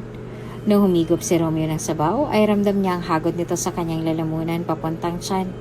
Nanlaki ang kanyang mga mata at agad silang nagkatinginan ng dalaga. Pareho silang natawa dahil bukod sa may pagkamaanghang ito, ay hindi inaasahan ni Romeo na sobrang init pa pala nito. Ipinagpatuloy na nilang pagkain at saka nagkwentuhan sa mga naganap sa kanilang araw. Sa pagkakataong iyon ay tila ba wala nang maihihiling pa si Romeo. Masaya siyang nakikita ang dalaga na suot ang kanyang ngiti na pagkalawak-lawak at sa buong buhay niya ay ngayon lang niya naramdaman ito. Alam mo ba, medyo memorable din yung sinigang na hipon para sa akin. Sambit ni Romeo sabay kuha ng isang hipon. Kasi ito rin yung naaalala kong niluto ni mama sa akin nung buhay pa siya. Napatigil sa paghigop ng sabaw si Sarah at saka tinitigan ang lalaking kaharap. At saka, ito rin yung niluto ni Papa at Aling Belen nung graduate ako ng elementary, high school at college. Natatawang sambit ni Romeo. At saka, napatigil sa pagsasalita si Romeo sabay tingin sa babaeng kaharap. At saka ano? Tanong ng babaeng kaharap sabay subo ng kanin. Tsaka ito rin yung kinakain ko nung una kitang nakita. Sa pagkakataong yun ay kitang-kita ni Romeo ang unti-unting pag-unat ng labi ni Sarah. Iyon yung nakita kong sinasaktan ka nung amo mo. Dagdag ni Romeo. Nakakahiya. Umiiling na bulong ni Sarah. Sa dinami-dami ng pagkakataon na pwede mo akong makita, bakit nung panahong sinasaktan pa ako? Ganun talaga siguro. Buntong hininga ni Romeo. Kasi kung hindi kita nakita nung araw na yon, hindi tayo magkasama ngayon. Gugustuhin mo ba na hindi ako makilala? Hindi inaasahan ng dalaga na magbibitaw ng ganitong tanong ang binata. Dahilan para maramdaman niya ang pamumula ng kanyang tenga. Para ka pang baliw. Nahihiyang bulong ng dalaga. Syempre hindi. Ipinatong ni Romeo ang kanyang siko sa may lamesa at saka inilagay ang kanyang panga sa ibabaw ng kanyang palad. Tinitigan lamang niya ang dalaga at saka muling napangiti. Unti-unti na sanang nagiging romantic ang ambyan sa pagitan nila kung hindi lang dahil sa taong biglang kumatok ng pagkalakas-lakas sa labas ng bahay ni Romeo. Mabilis silang nagkatinginan at saka dahan-dahan na dumiretso sa pinto. Ngunit bago pa makarating si Romeo sa harap nito, ay bigla na ito nagbukas at tumambad sa kanilang harapan ay isang babaeng lasing. Bigla itong bumagsak sa sahig ng bahay ni na Romeo, dahilan para pareho silang magulat ni Sarah. Sino yan, Romeo? Tanong ni Sarah. Bakit nabuksan niya yung bahay mo? Hindi ko ba nalak yung pinto? Habang tinititigan ng dalagang nakahandusi sa sahig, ay agad na napangiti si Romeo. Kapatid ko yan. Sa kwarto ko na lang siya papatulugin. Sambit ni Romeo sabay buhat sa kapatid. Hindi ko nga alam kung bakit lasing to at bakit pinayagan nila Papa na maglasing. Bukas mo na lang kausapin kapag naimasmasan na. Tugon ni Sarah habang naghuhugas ng mga plato. Ay, naku mga bata talaga. Buntong hininga ni Romeo. Nagtungo na siya sa kanyang kwarto upang ilapag ang kanyang kapatid sa kanyang kama. At kasabay nito ang pagkuha niya ng ilang unan dahil sa labas siya matutulog. Good night! Sambit ni Sarah nung matapos siyang maghugas ng mga pinggan bago pumasok sa kanyang kwarto. Sinilip na muna niya ang binata. Good night! Sambit naman ni Romeo bago humiga sa sofa. Pinatay na ni Sarah ang ilaw sa kusina, kaya ang tanging ilaw na nakabukas ay ang lampshade malapit sa mahigaan ni Romeo. Wala pang ilang minuto ay agad din nakatulog si Romeo. Dahil nakaramdam ng uhaw si Sarah ay napagdesisyonan niyang lumabas ng kwarto at magtungo sa kusina. Noong umiinom siya ng tubig ay nasulyapan niyang walang nakapatong na kumot sa katawan ng tulog na binata. Ito ang dahilan kung bakit agad niyang nilapag ang basong hawak at saka kumuha ng isang kumot. Inilagay niya ito sa ibabaw ng natutulog na lalaki. Dahilan para magkaroon siya ng tsansa na titigan ng napakagwapong mukha nito. Madalas silang mag-usap at magkasama. Ngunit ngayon lamang siya nagkaroon ng pagkakataon na pagmasdan ng buong mukha nito. Ngayon lamang niya napansin na meron pala itong mahabang mga pilik mata, pagkatangos-tangos na ilong at dalawang maliliit na nunal sa ibabaw ng kanyang labi at malapit sa kanyang mga panga. Hindi na malaya ni Sarah na ilang minuto na pala siyang nakatitig sa lalaki at noong kanyang mapagtanto ay mabilis siyang napatayo. Kasabay rin ito ang pagkahulog ng remote control na natabig niya sa kanyang biglaang pagtayo. Mabilis siyang pinulot ang remote control at saka ipinatong sa lamesa. Dahan-dahan siyang naglakad paalis ng sala at saka nagtatatakbo papunta sa kanyang kwarto. Maya-maya ay unti-unting iminulat ni Romeo ang kanyang mga mata at biglang napangiti. Mabilis na nagising ang diwa ni Romeo nung makarinig siya ng malakas na sigaw. Mabilis na napaupo ang binata at napatingin sa pinanggalingan ng boses. At nang mapalingon ay agad na nanlaki ang kanyang mga mata nung makita niya ang kanyang kapatid na nakatingin kay Sarah. Sa pagkakataong yun niya na lamang naalala na hindi niya pala nasabi sa kanyang pamilya na may kasama siya sa kanyang bahay. "Kuya, sino to?" Tanong ni Chloe sabay turo sa babaeng kasalukuyang nagluluto ng umagahan. "Bakit kagabi parang hindi ko naman siya nakita?" "Paano mo siya makikita? Lasing na lasing ka kagabi." Reklamo ni Romeo sabay bangon. "Hoy, alam ba nila Papa na naglasing ka?" "Nako, alam mo ba nung kaedad kita, subsob ako sa pag-aaral." "Kuya, problema mo na yon kung hindi mo pinayagan ang sarili mo na i-explore mga bagay-bagay." Sambit ni Chloe at saka umupo pa sa isang upuan. "In fairness, ang cute naman ng babaeng to. Girlfriend mo, kuya? O hookup?" Mabilis na nalaki ang mga mata ni Romeo. Baliw, hindi. Nagtungo si Romeo sa tabi ng kanyang kapatid at saka kumuha ng 2 noodles mula sa may basket. Kung hindi mo siya girlfriend o hookup, bakit siya nandito?" Tanong ni Chloe. "Friends with benefits?" Kasi pinatuloy ako ng kuya mo dahil meron siyang napakabuting puso." Hindi pinatapos ni Sarah sa pagsasalita ang binata. Pinatay niya ang stove at saka kumuha ng isang malalim na bowl. Naglagay siya ng noodles dito at saka dahan-dahang inilagay sa lamesa. "Kumain ka na ng noodles habang mainit pa." Nagluto ka na pala ng noodles." Bulong ni Romeo sabay ligay ng 2 plastic ng noodles sa pinanggalingan nito. "Wow, salamat ha!" Sambit ni Chloe sabay hila ng bowl na may noodles. "Pagkatapos mo dyan, maligo ka na at ihahatid na kita sa bahay."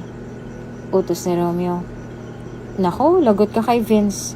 Ano ba kasing nangyari at bakit lasing na lasing kang pumunta rito?" "Gusto ko talagang i-enjoy ang sarili ko at ma-experience yung mga nasa napapanood ko." Nakangising bulong ni Chloe at saka napahawak pa sa kanyang ulo. Pero maling-mali rin pala dahil sobrang sakit sa ulo. Mabuti naman at hindi dahil may problema sa bahay. Buntong hininga ni Romeo sabay tupi ng kanyang kumot. "Kuya," bulong ni Chloe. Tanong ni Romeo. "Bakit?" "Dito na muna ako." Nakangising wika ng dalaga. "Doon ako sa kwarto mo muna, okay lang ba?" "Ha? Bakit naman?" Tanong ni Romeo. "Wala ba kayong pasok?" "Wala kaming pasok ng 1 linggo at saka ayaw mo bang makasama ang napakaganda mong kapatid?" Nagtatampong bulong ni Chloe sabay tingin sa babaeng naglalagay ng sinangag sa malalim na bowl. "At saka para naman may kasama tong..." "Wait, ano pong pangalan nyo?" "Sarah." Mabilis na tugon ng dalaga sabay lapag ng isang malaking bowl sa lamesa. "Sasabihin ko na lang si Kuya Vince mamaya," sambit ni Romeo. "May dala ka bang mga damit?" Tanong ni Romeo sabay kuha ng uniforme na nakasabit sa isang clothing rack. "Wala kang damit dito." "Magsha-shopping na lang ako." Mabilis na tugon ni Chloe sabay sandok ng sinanga gamit ang kanyang kutsara. Noong natikman niya ito ay dahan-dahan siyang napatayo. "Ang sarap ng luto mo, Ate Sarah." "Hoy, Chloe." Pagbabanta ni Romeo sa kapatid bago magtungo sa banyo. "Huwag mong pasakitin ang ulo ni Sarah. Minsan lang yan mag-day off." "Oh, so nag-work ka pala. Akala ko sinasanay ka na ni Kuya na maging housewife." Bulong ni Chloe sabay sandok muli ng sinangag. "Ikaw, napakadami mong alam sa ganyang bagay. Kaya ka napapagalitan ni Vince." Saway ni Romeo at saka napatingin sa babaeng nakangiti. "Sarah, ikaw na munang bahala sa kapatid kong to. Mabait naman yan. Kailangan mo lang habaan ang pasensya mo." "Bakit naman parang pinagmumukha mo kung isa akong brat?" Bulong ni Chloe sabay irap. "Maligo ka na doon. Baka malate ka pa at pagalitan ka ni Kuya Vince."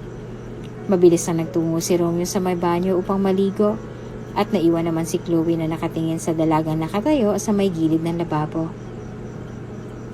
"Ate Sarah, Mabilis na napatingin si Sarah sa dako ng dalaga. Nakita niyang nanonood ito ng telebisyon, kaya ipinagpatuloy na lamang niya ang pagtutupi ng mga damit. Maikling sagot ni Sarah.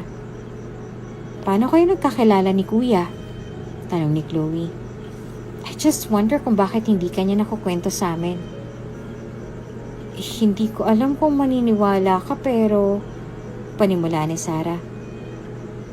Pero nagkakilala kami noong araw na puro malas ang nangyayari sa buhay ko. Malas? Tanong ni Chloe sabay baba ng volume ng telebisyon. Mukha itong naintriga kaya agad siyang napalapit sa dalaga. Anong ibig mo sabihin? Nakita niya akong pinapahiya ng amo ko. Pero hindi ko pa siya nakikita noon. Buntong hininga ni Sarah. Tapos ilang beses kami nagkita at sa lahat ng panahong yon, lagi niya akong nililigtas at tinutulungan. Huh? Gulat na bulong ni Chloe. So parang superhero yung dating ni Kuya? Ang angas ah.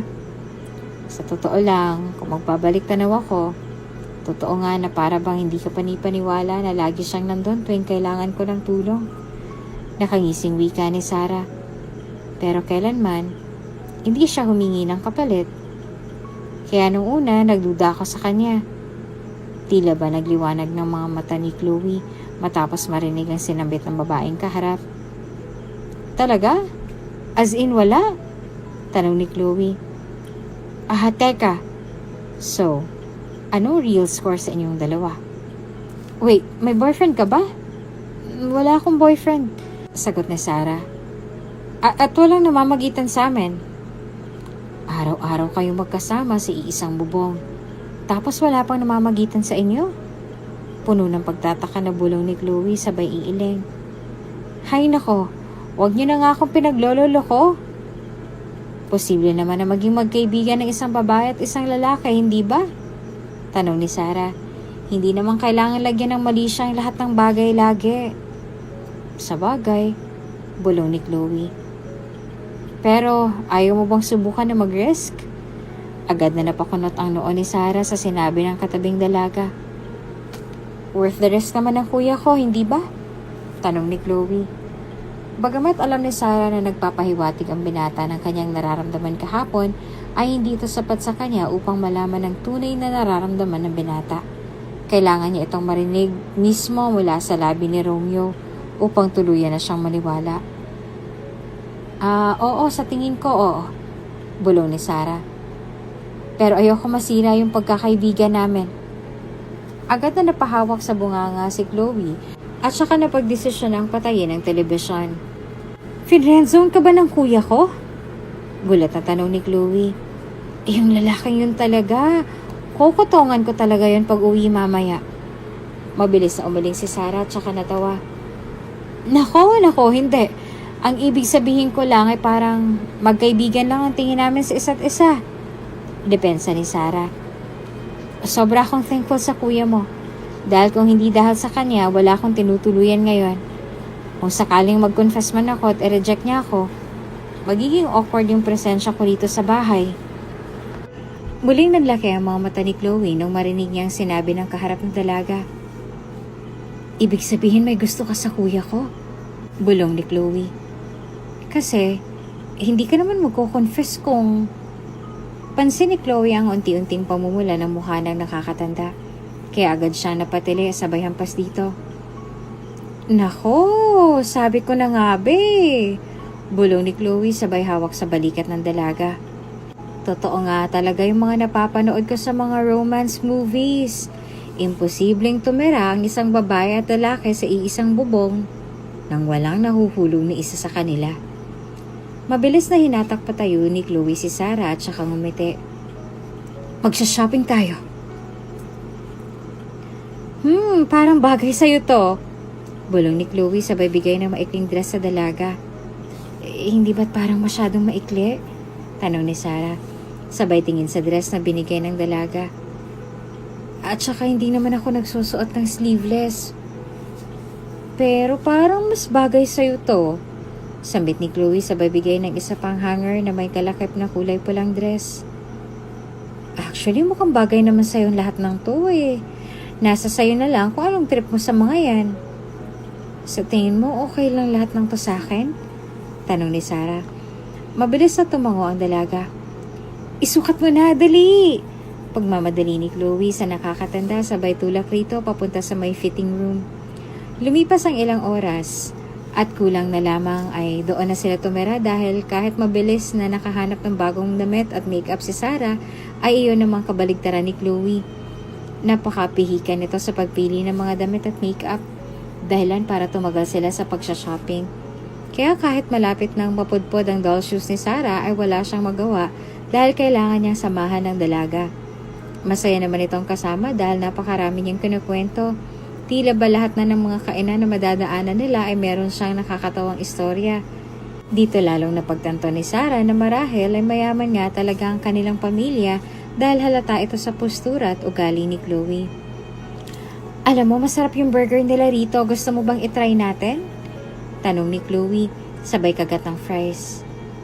Sira yung diet ko pero okay lang. Iko-consider ko na lang na cheat day ngayon. Alam mo, kabaliktaran mo yung kuya mo. Nakangising tugon ni Sarah, sabay inom ng iced tea. Kung anong kinadaldal mo, yun namang kinatahimik ng kuya mo. Anong tahimik? Madaldal din yon kapag kasama namin si Kuya Vince. Depensa ni Sarah. Pero may point ka naman. Minsan talaga ang tahimik niya kaya hindi ko mawari kung okay lang ba siya o hindi. Alam mo ba, ang ingay namin sa bahay nung doon pa siya nakatira. Kung okay lang naman malaman, panimula ni Sarah. Bakit pala bumukod siya ng bahay? Napabuntong hininga si Chloe at saka napangiti. Actually, hindi ko nga alam dun eh. Gusto daw niyang maging independent. Kung tatanungin mo kung bakit gusto niya maging independent, hindi ko rin alam. Natatawang dagdag ni Chloe. At saka alam mo ba, imbes na mag-start sa mataas na posisyon, pinili niya magsimula sa mababa. Tanong ni Sarah, anong ibig mo sabihin? As you can see, medyo komportable naman yung pamumuhay namin. Buntong hininga ni Chloe at saka napasandal sa dingding ng pinagkakainan nilang fast food chain. Pero ayaw ni Kuya na gawing advantage yun para makalamang sa kapwa. Sabi niya kahit na napakarami niyang natutunan ng kolehiyo, alam niyang marami pa siyang kailangang matutunan sa buhay at alam niya magagawa niya yon kung pagsisimula muna siya sa mababa. Dahan-dahang napatango si Sarah at napangiti. Nakakatawahan naman.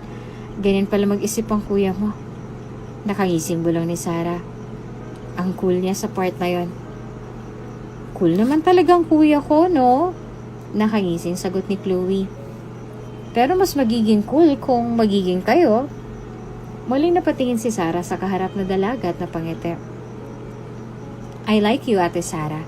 You seem to be a nice person. Bulong ni Chloe. Tell me, ano namang nagustuhan mo kay kuya?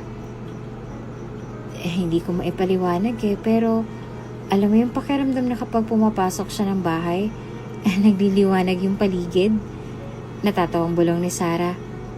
Nakakatawa pero parang yung presensya niya sobrang nakakabulag. Akala ko nung una imposible na maramdaman mo sa totoong buhay yung mga nangyayari sa teleserye. Pero hindi ko inakala na mangyayari pala sa akin yun. Ramdam naman ni Sarah ang unti-unting pagtulo ng kanyang mga luha. Hindi ko maipaliwanag pero sobrang saya sa pakiramdam. Yung tipong hindi mo aakalain magiging excited ka gumising araw-araw para makita siya at makausap. Dagdag pa ni Sarah. Hindi ko inakala na posible pala yon. Hindi naman inaasahan ni Chloe ang mga salitang lumabas sa bibig ng kaharap na dalaga. Dahilan para maramdaman niya ang unti-unting pag-init ng kanyang pakiramdam. Hindi ko alam kung anong sasabihin ko. Dahil nararamdaman kong puro yung nararamdaman mo sa kuya ko. Hinawakan niya ang kamay ng nakakatanda at muling umisi. Sobrang saya ko sa totoo lang. Hindi ko inaakala na ganyan pala ka-genuine ang nararamdaman mo sa kuya ko. Mabilis na inalis ni Sarah ang mga luhang tumutulo mula sa kanyang mga mata at saka napangiti. Anong oras na? Bakit posturang-postura kayo? Tanong ni Romeo nung makita niyang biglang bumukas ang pinto ng kanyang apartment. Anong meron? Tumayo ka dyan kuya at may date kayo. Sabit ni Chloe sabay hila sa kanyang kuya patayo. Ha? Nagtatakang tanong ni Romeo habang inaayos ang kanyang damit. Sino may sabi? Ako! Sagot ni Chloe sabay tulak sa kanyang kuya papunta sa kwarto. Bilisan mo na, pumunta ka na ron at maghanap ka na ng damit. Matapos ang ilang minuto ay tuluyan na nga lumabas si Romeo. Nakaitim ito na long sleeve at naka-black pants. Bagay sa'yo! Sigaw ni Chloe habang inaayos ang buhok ng kapatid. Ngayon, tara na. Pasensya ka na, nadamay ka pa sa trip ng kapatid ko. Paghingi ng tawad ni Romeo habang tinitigan ang paligid. Nagpabook pa lang kanyang nakababatang kapatid ng reservation sa isang kilalang restaurant. At sa kasalukuyan ay napapaligiran sila ng mga taong sweet sa isa't isa sa iba't ibang mga table. Okay lang. Wala rin akong ideya na nagpabook pala siya ng reservation. Nahihiyang tugon ni Sarah at saka napatingin sa kandilang nasa harapan nila. Order na tayo? Pagpepresenta ni Romeo sabay abot ng isang menu card. Nung tignan ni Sarah ang mga presyo ng bilihin ay hindi niya napigilan ang mapanganga. Sobrang mahal ang bawat pagkain at halatang ibang-iba ito sa mga nakasanayang kainin ni Sarah. Nung mapansin ito ng binata ay agad siya nagwika. Huwag kang mag-alala, orderin mo lang ang gusto mo. Huwag mo alalahanin ang presyo. Hindi maiwasan ni Sarah ang mapapuntong hininga matapos marinig ang sinabi ng binata. Kilalang kilala nga talaga siya nito at basang-basa niya ang bawat kilos nito. Nung matapos na silang kumain ay tila ba naghahanap ng tiyempo si Romeo na sabihin ang kanyang nararamdaman. Sa isip niya marahil plenano ito ng kapatid upang magkaroon sila ng tsansa na magtapat ng kanilang nararamdaman. Tinitigan niya ang dalagang kumain ng ice cream at nung mapansin niyang tahimik lang ito ay agad siyang uminom ng tubig.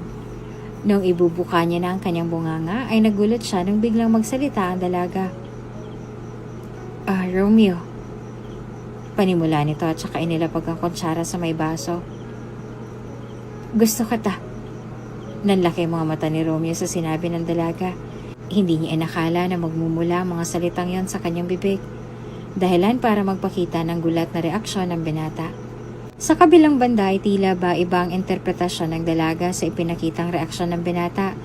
Akala niya hindi pareho ang kanilang nararamdaman, kaya agad siyang napatungo at napalunok. Sorry, hindi ko Sarah, bulong ni Romeo. Labis na kinabahan ng dalaga nung narinig niyang magsalita ang binata. Hindi siya handa sa maaaring marinig, kaya agad siyang napakapit ng mahigpit sa kanyang maliit na bag. Bakit inunahan mo ako? Mabilis na napatingin ang dalaga sa lalaking kaharap. Hindi ko ini-expect na bigla ka magko-confess. Ano? Anong sabi mo? Gulat na tanong ni Sarah. Ako dapat yung unang magko-confess, pero bakit bigla ka nagsalita? Nakangising bulong ni Romeo. Sarah, matagal na ako may gusto sa'yo. Ramdam ni Sarah ang pag-init ng kanyang pisngi. Dahilan para agad siyang mapangisi. Akala niya hindi sila pareho ng nararamdaman ng binata. Dahilan para labis siyang mag-alala. Maya-maya ay hinawakan ng lalaki ang kanyang kamay at noong magtama ang kanilang paningin ay kitang-kita ni Sarah kung paano kumislap ang mga mata ng binatang nasa harapan. Mabuti naman at nag-aminan na sila. Bulong ni Chloe sa hindi kalayuan. Kung hindi pa ako naglasing at dumiretso sa bahay ni Kuya, hindi pa sila mag-aaminan. Dagdag ni Chloe sabay lagay ng kanyang cellphone sa bag.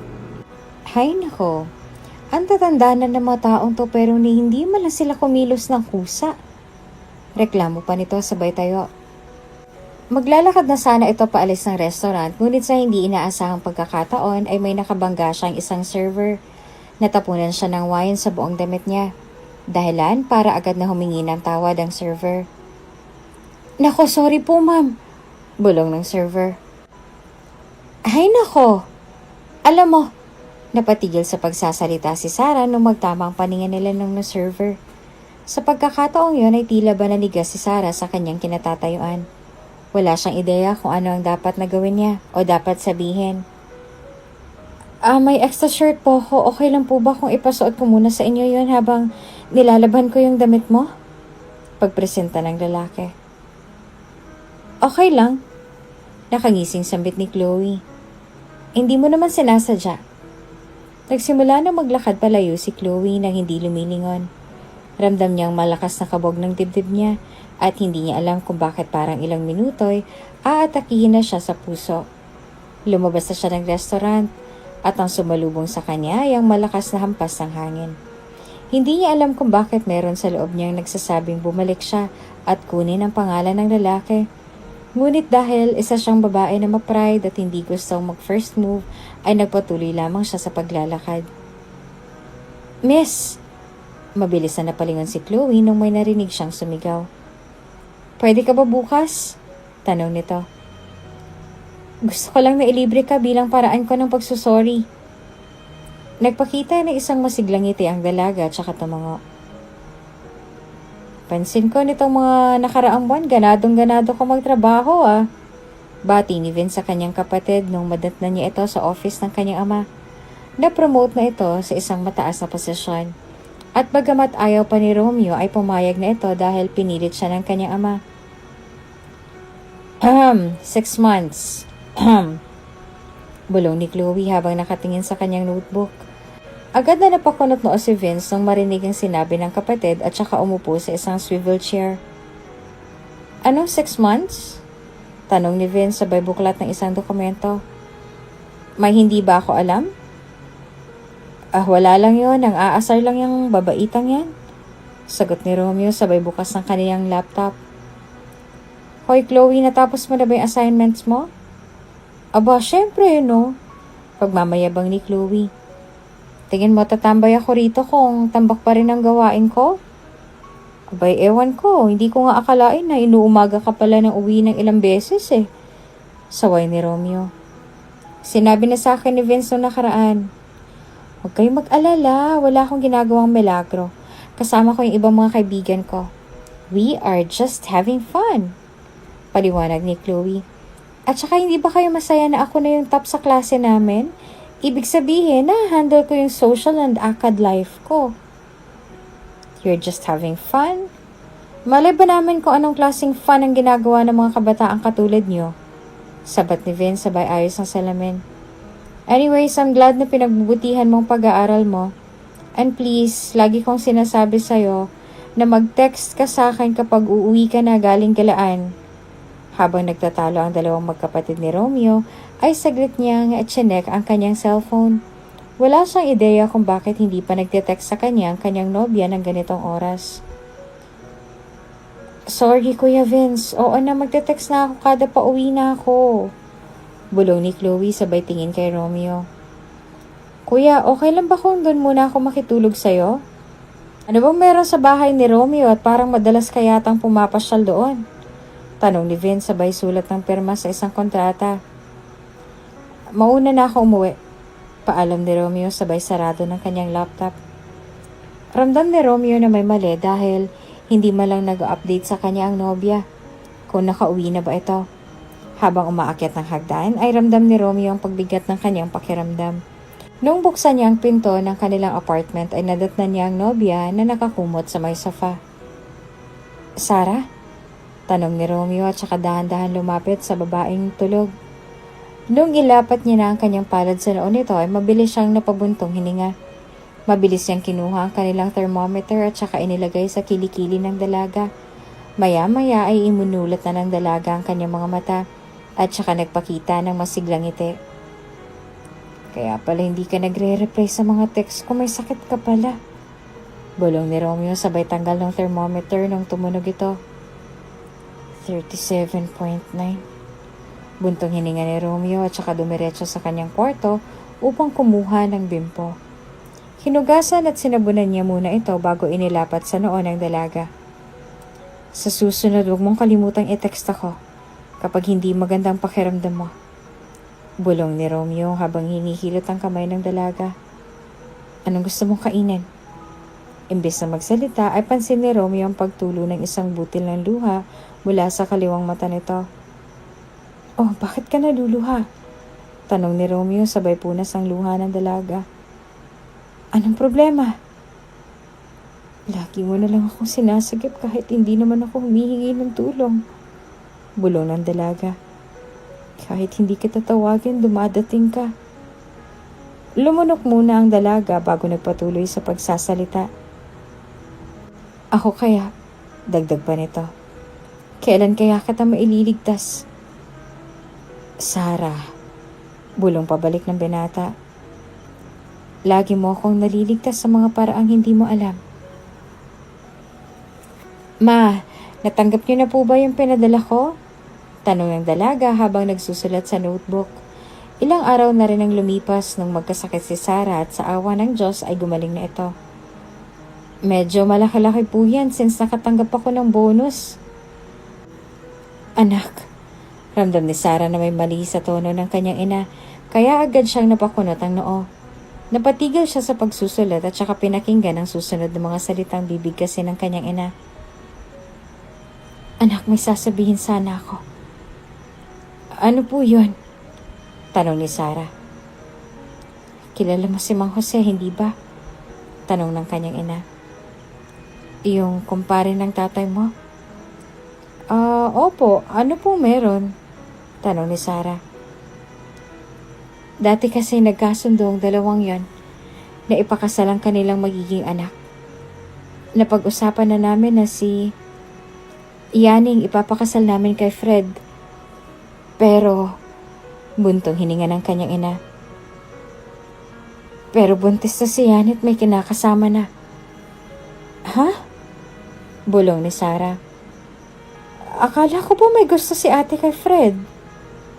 Ayun na nga, anak. Nalaman namin na ikaw palang gusto ni Fred kaya hindi matuloy-tuloy yung balak na pagpapakasal. Wika ng kanyang ina. Kahit ilang taon ang lumipas, ikaw palang hinihintay niya. Ano? Gulat na bulong ni Sarah. Paano naman ako? Paano kung ayaw ko makasal sa kanya? Papalayasan kami rito. Mahinang bulong ng kanyang ina. Ayos lang naman sa amin kung ayaw mo, anak.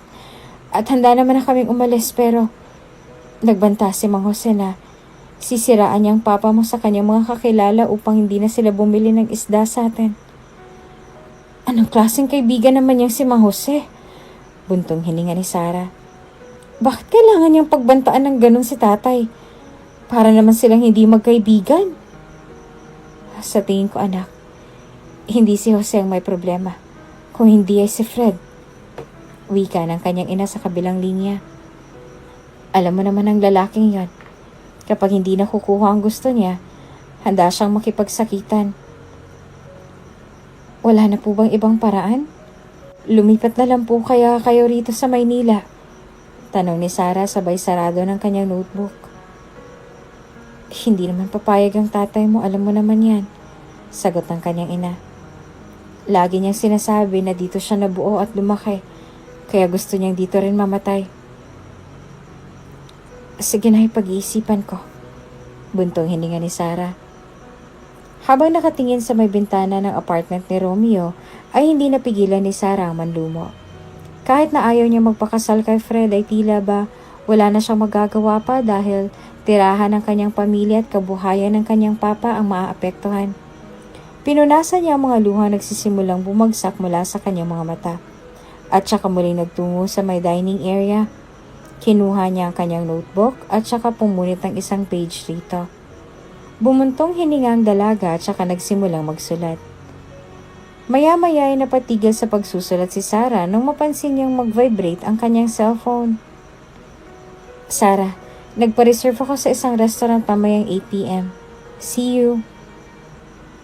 Kuya, ano balak mo mamaya? Tanong ni Chloe habang sinusuklay ang kanyang buhok. Hindi ba't monster niyo ngayon? Nagpa-reserve ako sa isang restaurant.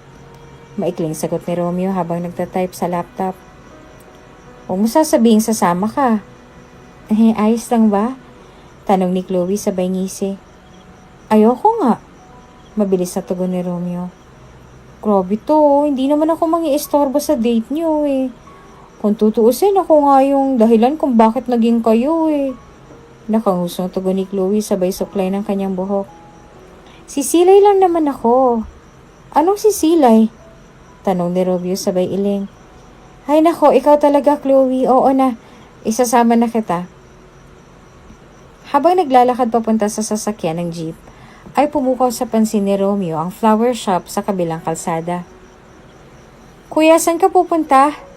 Tanong ni Chloe habang sinusundan ng kapatid sa pagtawid ng kalsada. May nakatigil na jeep po. Bibili lang ako ng bouquet. Sagot ni Romeo. Hindi napigilan ni Chloe ang mapangiti habang naglalakad sa tawiran. Maski si Romeo ay hindi maitago ang sayang nararamdaman nung tuluyan na siyang makabili ng bulaklak. Sa kasamaang palad, lahat ng saya at excitement na nararamdaman ni Romeo noong mga oras na yon ay unti-unting nawala. Noong ang bumati sa kanya sa pag-uwi ay hindi ang dalaga, kung hindi ang isang liham. Dear Romeo, unang-una sa lahat, happy monthsary. Hindi mo alam kung gaano ako ka-thankful sa existence mo. Sobrang swerte ko dahil lagi kang nandyan, kahit hindi kita tawagin. Kailanman hindi ka humingi ng kapalit sa lahat ng tulong na ibinigay mo, kaya sobra ako nahihiya at nagtataka dahil hindi ko akalaing may tao pa palang katulad mo. Binago mong perspektibo ko sa mga lalaki at pati na rin sa mga uri ng tao. Kung papapiliin ako, mas nanaisin ko manatili sa tabi mo at unti-unting suklian lahat ng tulong na binigay mo sa akin kahit hindi mo hilingin.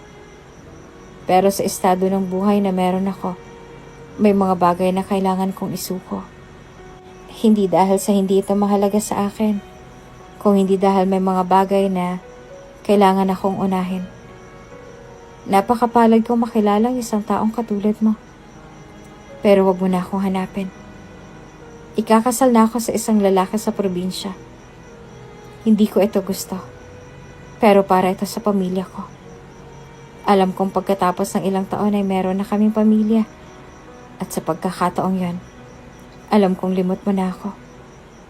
Hindi ko alam kung magkikita pa tayo.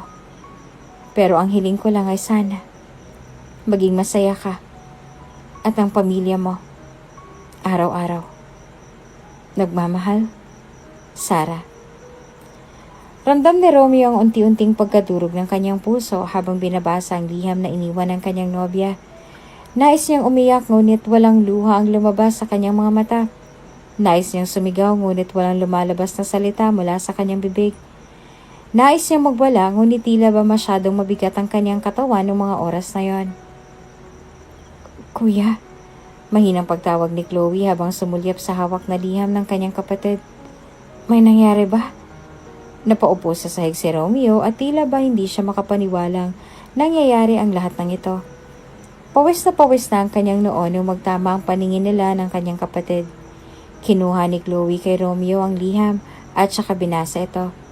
Agad na napahawak sa labi si Chloe nung mabasa ang liham ng dalaga. Hindi siya makapaniwala sa kanyang nabasa at paniguradong mas hindi ito kapanipaniwala sa kanyang kapatid. Ito ang dahilan kung bakit agad niyang niyakap ang lalaking kaharap. Anak, pasensya ka na. Bulong ng ina ni Sarah habang inilalagay ang mga kakanin sa kanyang bag. Alam kong hindi mo naman talaga nais umuwi ng biglaan, pero nadamay ka pa rito sa gulong to. Parte ho ako ng pamilya, kaya damay ho talaga ako. Bulong ni Sarah habang inilalagay sa kanyang drawer ang kanyang mga damit. Pansin ni Yani ang inis at lungkot sa tono ng pananalita ng kanyang kapatid, kaya agad siyang napakunot noo. Hindi ko gusto yung tono mo ha, saway ng kanyang nakakatandang kapatid. Kung ako ang gusto ni Fred, malamang okay ng lahat.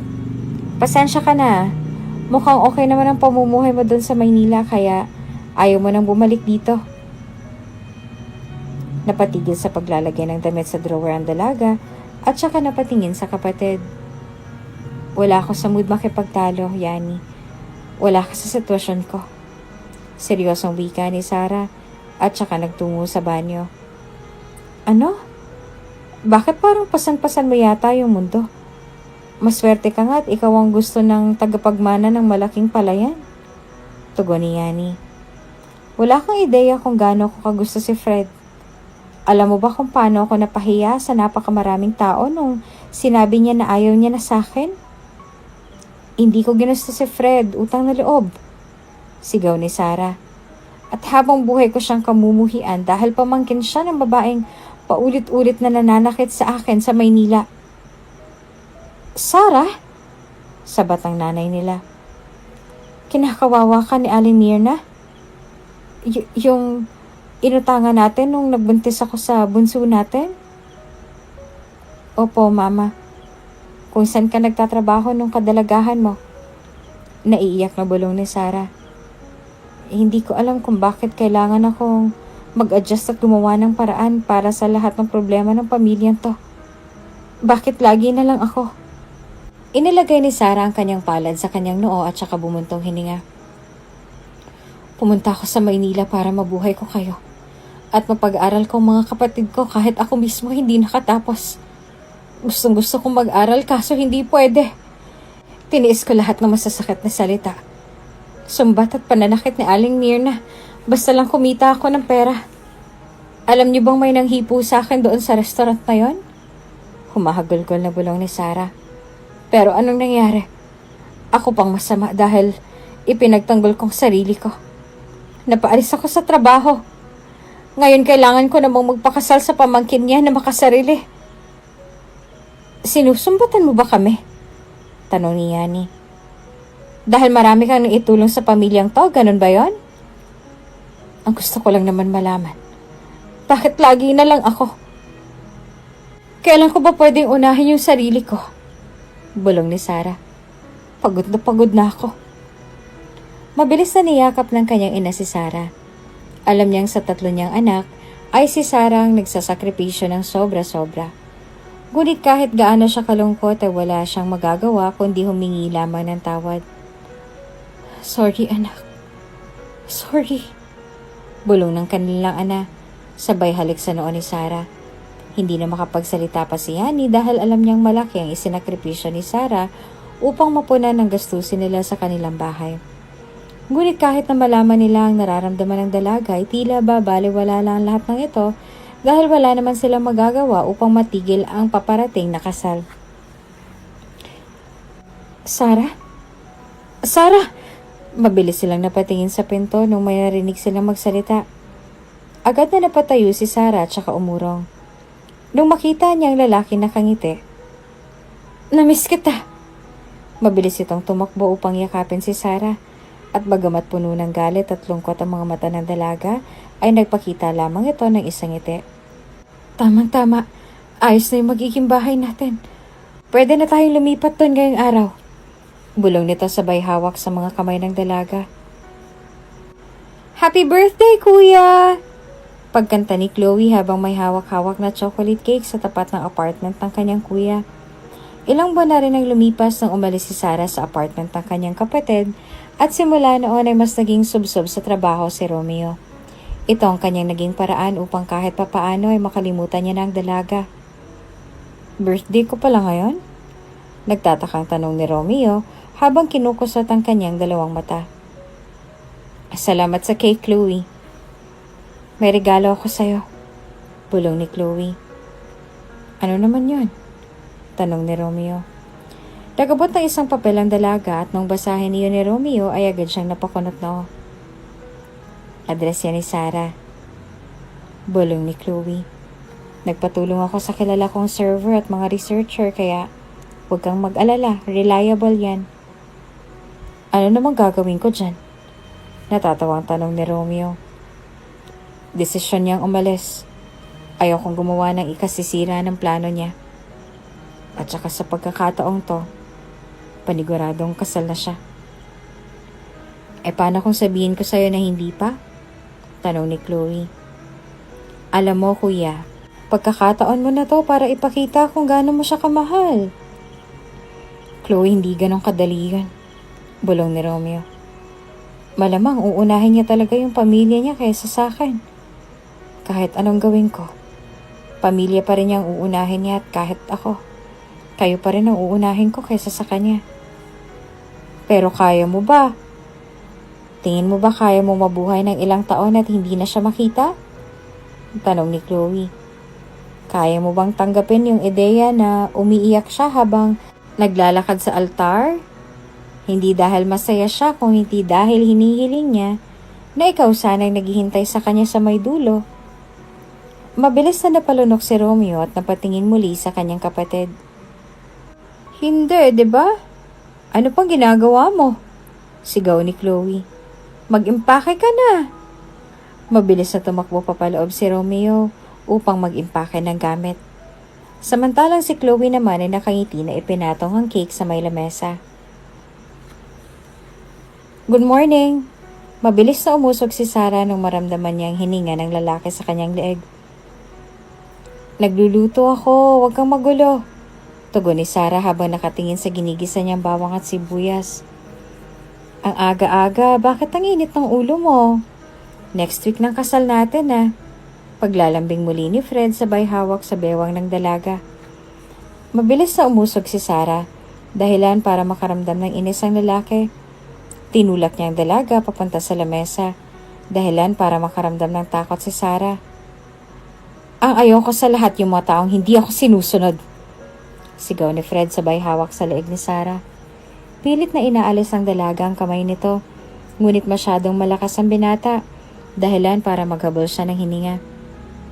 Naiintindihan mo? Gigil na tanong ni Fred. Mabilis na tumango si Sarah dahilan para agad natanggalin ni Fred ang kanyang kamay sa leeg nito. Mabilis niyang hinalikan sa labi ang dalaga na para bang walang nangyari at saka naglakad palayo. Naiwang takot na takot si Sarah. Hindi pa sila mag-asawa ni Fred, ngunit ganito na ang ginagawa ng lalaki sa kanya. Paano pa kung maging mag-asawa na sila? Ang aga niyo naman pong umiyak. Kakalat pong make-up niyo niyan. Payo ng isang make-up artist. Nako, kapag kinasal ako, gusto ko ring maiyak ng ganito. Sobra sigurong saya sa pakiramdam mong makasal sa taong mahal na mahal mo, no? I-save niyo na lang po para mamaya yung iyak ninyo. Sabay pa ng isang makeup artist. Paniguradong maiiyak din ang groom oras na makita niyang lumuluha ka ng ganyan. In fairness po, ang gwapo ng groom ninyo. Bulong pa ng isang makeup artist. Baka naman po pwedeng malaman kung may kapatid ba siya. Walang ideya ang mga makeup artist na kaya umiiyak ang dalaga, hindi dahil sa saya, kung hindi dahil sa lungkot at takot. Bago siya matulog kagabi, ay pinagbantaan siya ni Fred na kapag hindi siya sumipot sa kasal, ay may mamamatay. Akala ni Sarah ay nananakot lamang ito, ngunit laking gulat niya nang ipakita ni Mang Jose ang kanyang baril bago siya ayusan. Binantaan siya nito na kapag gumawa siya ng kahina-hinalang galaw, ay hindi ito magdadalawang isip na barilin ng lahat ng miyembro ng kanyang pamilya. Excuse me po, okay lang po ba kung lumabas muna kayo saglit? Tanong ni Yani sa mga makeup artists. Walang pag-alinlangang tumayo ang mga ito at saka naglakad palabas ng kwarto. Nung magkatinginan ng dalawa, ay mabilis na niyakap ni Yani ang kapatid. Sorry, Sarah. Sorry sa lahat. Sorry't kinailangan mo pang gawin to. Yani, okay lang yan. Bulong pabalik ni Sarah. Pasensya ka na, nadala lang din ako sa emosyon. Nasa labas si na Mama, Papa at Bunso. Kapag may kailangan ka, tawagin mo lang ako sa may labas, ha? Mabilis na tumango si Sarah at saka humibalay sa pagkakayakap. Bumuntong hininga muna ang nakakatandang kapatid ni Yani at saka umalis ang kwarto. Sarah, naninigas sa kinauupuan si Sarah nung marinig ang isang pamilyar na boses. Romeo, anong ginagawa mo rito? Paano ka nakapasok? Sarah, makinig ka sa akin. Wika ni Romeo sabay hatak sa magkabilang balikat ng dalaga. Itatakas kita rito. Naiintindihan mo? Hindi pwede! Sigaw ni Sarah sabay tulak sa kaharap na lalaki. Naririnig mo bang sarili mo, Romeo? Sarah! Hinawakan ni Romeo ang braso ng kaharap ng babae at laking gulat niya nung bigla itong napapikit.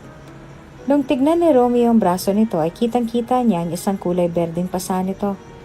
Wala siyang ideya na aksidente niya pala itong nahawakan, kaya muli siyang napatingin sa mukha ng babae. Natapig mo ba ito kung saan? O may nanakit pa sa'yo? Seryosong tanong ni Romeo. Magsabi ka ng totoo sa akin, Sarah. Inalis ni Sarah ang kamay ng lalaki sa kanyang braso at saka bumuntong hininga. Ano naman sa'yo yun? Tanong ni Sarah. Romeo, hindi mo kailangang sagipin ako sa lahat ng gusot na pinupuntahan ko. Paano kung ako mismo ang may gusto na sagipin ka? Tanong pabalik ni Romeo. Hindi ko kailangan ng tulong mo, Romeo. Malamig na bulong ni Sarah. Kaya kong sarili ko. Ngayon kung gusto mong makatulong, umalis ka na. Dagdag pa ni Sarah. Baka may makakita pa sa'yo. Pero Sarah, napatigil sa pagsasalita si Romeo nang biglang may marinig silang sunod-sunod na katok mula sa pinto. Sarah, tapos ka na ba? Sigaw ng ina ni Sarah mula sa labas. Bilisan mo at napakarami ng tao sa labas. Nagkatinginan ng dalawa nung napansin nilang may magbukas ng pinto. Anong ibig sabihin nito?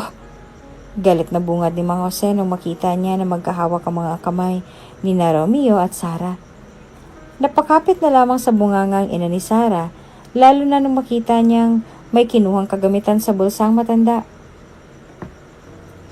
Ako ho ang nobyo ni Sarah, nanginginig na bulong ni Romeo. Noong masilayan ni Sarah na itinutok ng matandang baril kay Romeo, ay agad siyang humarang. Laking gulat ng mga taong naroroon nung makarinig sila ng isang putok, dahilan para magkagulo ang lahat. Sarah! Sigaw ni Romeo nung biglang bumagsak sa sahig ang dalaga. Natamaan ito sa tiyan, dahilan para magsisisigaw si Romeo upang humingi ng tulong. Mabilis na tumakbo palayo ang matanda kasama si Fred dahil tila ba nagulat din siya sa kanyang ginawa. Sa wakas, bulong ng dalaga. Niligtas rin kita. Ramdam ni Romeo ang pagkadurog ng kanyang puso nung marinig niya ang mga salitang ito mula sa dalaga. Hindi siya nakatulog ng ilang araw at kailanman na hindi siya pumunta ng hospital kung saan hinatid si Sarah. Masyado siyang natatakot dahil ayaw niyang makitang nahihirapan ng dalaga at bukod pa rito ay paulit-ulit na sumasagi sa isip niya ang naturang pangyayari. Marahil kung hindi siya pumunta ay malamang malusog at hindi na nakahiga sa ospital ang dalaga. Ngunit ilang araw lang lumipas ay napagtanto niya na dapat siyang pumunta kahit isang beses lang, lalo na nung nakatanggap siya ng mensahe mula sa kapatid nitong si Yani. Nanginginig niyang hinawakan ng doorknob ng kwarto ni Sarah at noong masilayan niya nakaupo ito at nakangiti, ay tila ba naglaho ang lahat ng takot at lungkot nito. Ngayong magtama ng kanilang mga paningin ay napangiti ang dalaga. Sa wakas, dumating ka na. Bati nito. Kung bago ka pa lang sa channel na ito, Ate Jane TV, huwag kalimutang pindutin ang notification bell and subscribe button. Sana po hindi naman malaking abala sa inyo ang pagpindot ng subscribe button dahil ang kapalit po nito ay ang pagsuporta para makapag-produce ng mga libreng stories sa mga channels ni Ate Jane. Maraming salamat! Sarah,